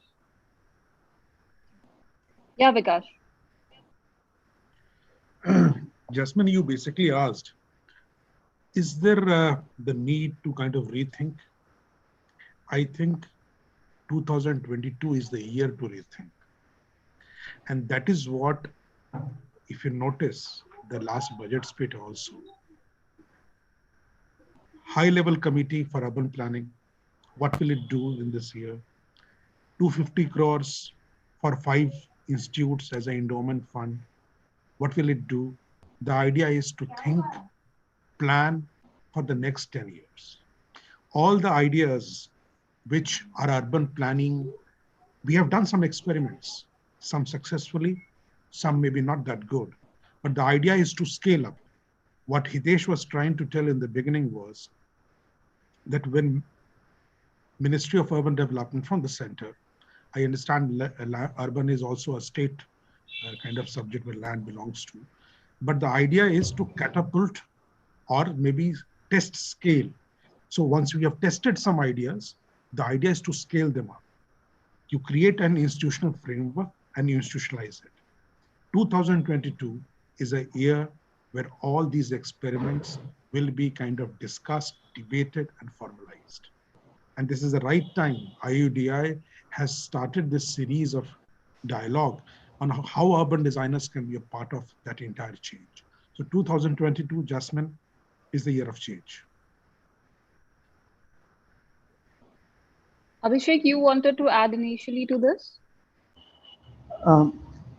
I thought you had mentioned about, what kind of engagement is required with urban designers, isn't it? You had touched upon that point. Am I right in saying that? The levels of engagement? I had asked about decentralization in planning. Where are the policies? Where are the policy gaps, and how that could be implemented? See, I have a very personal take on this. I think what I understand is that urban designers, they can work in tandem with the local authorities quite a lot. I think there is a bit of a distance, and particularly and I feel that it's urban designers who reside in the respective cities or towns who can contribute a lot more because they know the place very well. They have a personal association with that. So I think that kind of a relationship needs to be fostered. And there's one, but even going a step further, what I feel is that like working in the UK, many of the local bodies, they used to have their own in-house architects, urban designers, landscape architects, ecologists, who would very often work together to bring these various schemes together, So because, so it's not just one set of people or one set of consultants who kind of contribute to this particular thing. There is an in-house body of in-house body of experts who is able to get on with a wider range of refined kind of an engagement. And I know there are issues with, budgetary shortcomings, etc. But then this is something I think we can aspire towards. Yeah, thank you. So, Dr. Rajan, I have a question for you. You have mentioned a lot of bottom-up engagements with the community direct. And Akshay also mentioned that how do we kind of put all various suggestions that we get from the citizens into prioritizing into projects or combining them together so that it has maximum effect on ground application. So the apps which you have used there and the technology involvement which is encouraged from your end in the city, has it been actually a new process of engagement? At the start of the talk, Hitesh also mentioned that the community participation or the citizen public participation, even in the master planning level, is a work of progress. We do not know how many responses we are getting or what percentage of the citizens within our city we are able to reach. So how do these applications in terms of apps and technologies can aid? What's your feedback on this after having direct engagement with it? Well, when I said in my initial talk, like there is this issue, there's this dichotomy of making your base correct and building this superstructure. So like all these apps and all these things like go into the hands of the articulate section, and articulate section always demand for what they really need. It not necessarily always the common good or the need of the hour sort of a thing. So I think like it's very important that we go back to our ward level WhatsApp us, which is very strong in local governments, urban local governments in Kerala. And I think it's from there you really get like, you know, what you really need to do in a particular area. What are the projects priority that, like, you know, if, for instance, climate change is something very big. We plan a lot for climate change, but vulnerable hotspots, like, you know, what you going to do? I mean, when there was this flood in 2018 in Kochi, like the vulnerable areas, like did not have even the basics. So, but like we have a metro. So like, and how do you really bridge these two, and how do you kind of like prioritize, like, and who is going to decide that? So you go to talk to the WhatsApp us, the grassroots like institutions and associations, including the residents association, and get all your projects and priorities. And then you go to get it from the experts as well, like, you know, your urban designers or whoever it is. And you go, both of us should come together to bridge this gap. And priority projects are always reflected in the manifestos of like political parties, and they are like more connected with people than anybody else. So you take the manifestos. There are so many methods. You not use conventional tools. Go a little away from your conventional thing and go to manifestos. Then talk to institutions and organizations that work on grassroots, and first of all fix the basic issues. And see, canals like Kochi, canals are the lifeline of Kochi. And unless you and you cannot like get rid of like mosquitoes or whatever the major issues that we face without kind of like revamping your canals.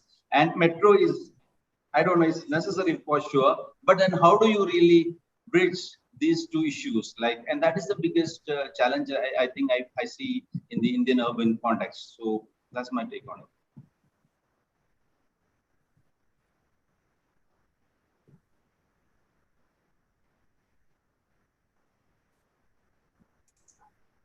Jasmine, you're on mute.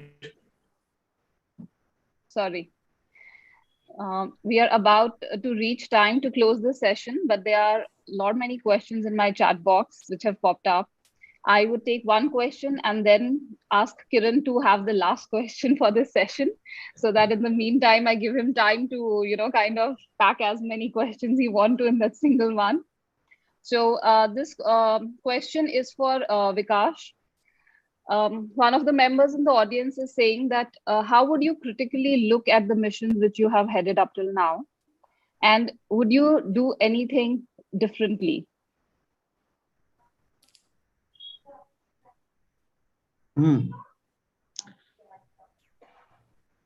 Smart City mission, I think, is, in my opinion, not because I work there, many great things about it.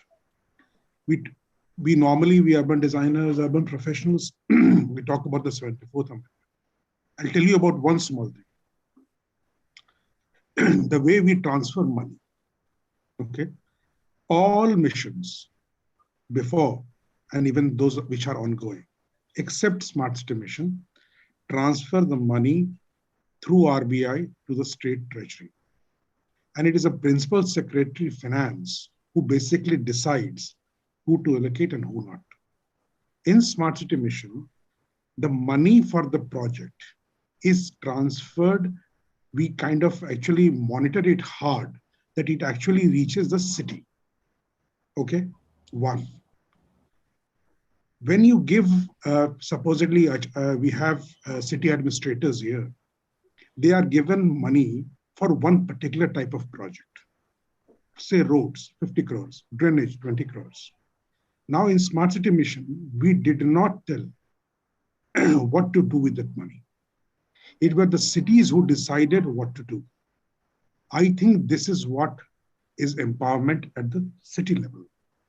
And I think it was an experiment. Very well done, in my opinion. What could have been better in Smart City Mission?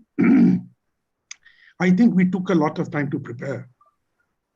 So the selection of cities, getting them ready with, there were people or experts not sitting in Delhi, Bombay, or the state capitals. There was a team of 30, 40 professionals sitting there in Namchi, sitting there in Dharamshala, sitting there in Davangere. So this preparatory time, get the action started, I think that took a lot of time. I think we'll be more smarter if we were to kind of extend it forward. And we'll be kind of more faster because we Indians are impatient people. So I think we have to kind of give that energy enough kind of speed. Kiran?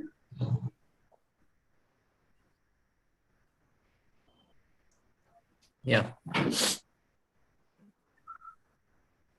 Are you saying Kiran Digaukar or are you asking me? No. Kiran Kalamdani. Are you ready to take the question? Okay. Yeah, fine.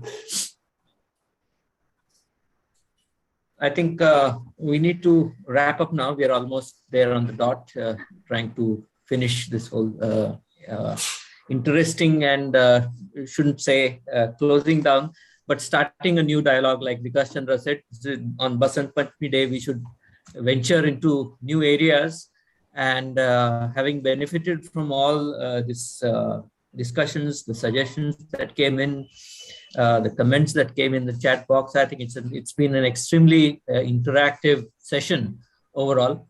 And we must, like Arunav said in the beginning, that we must continue with such dialogues and such engagements with all levels of involvement, from national to the local, to the extremely user-oriented. Probably in some of our next sessions, we could bring in some of the users and the beneficiaries of these programs, and that could probably make it much more wholesome.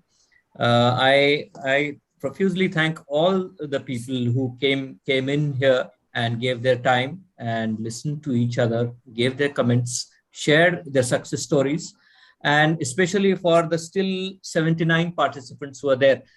We started off with 152. Of course, we expect something to drop off, but I think it's not a bad number. 79 at 7:30, almost 3.5 hours after we start. 3 hours after we started, is the success rate, I would say, is not bad at all.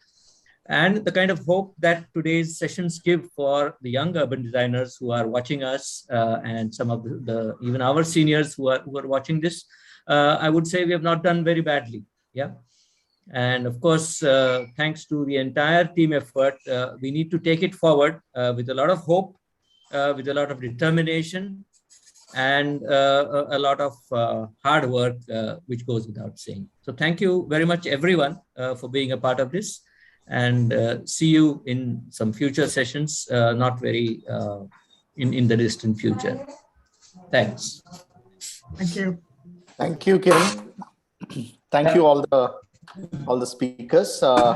I have a small official job in the end, which is to officially thank on behalf of IUDI.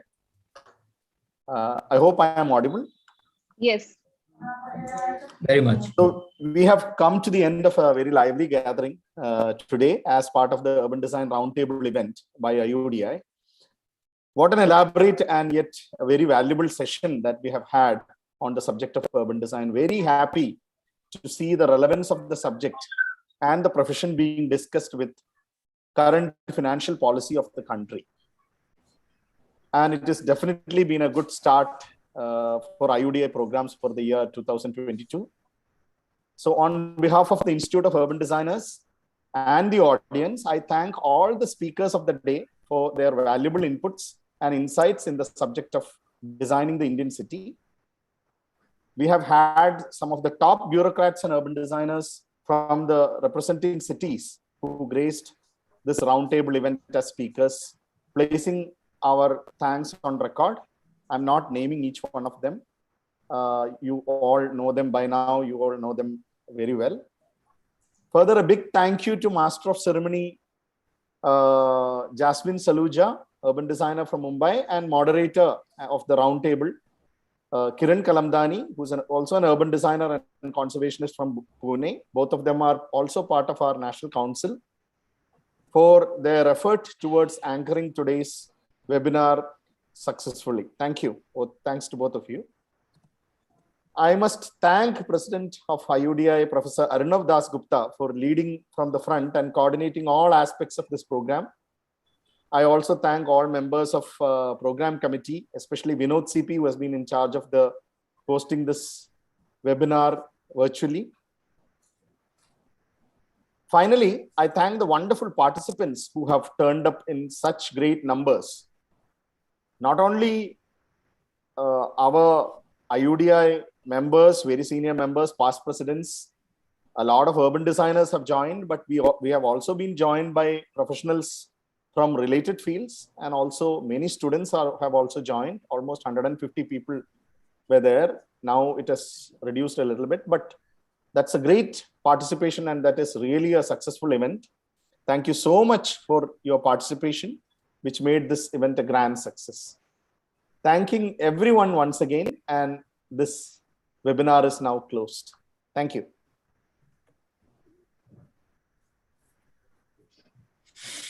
Thank you. Bye-bye. Thank you. Thank you, everyone. Good evening and a happy weekend. We'll see you Thank again you. shortly.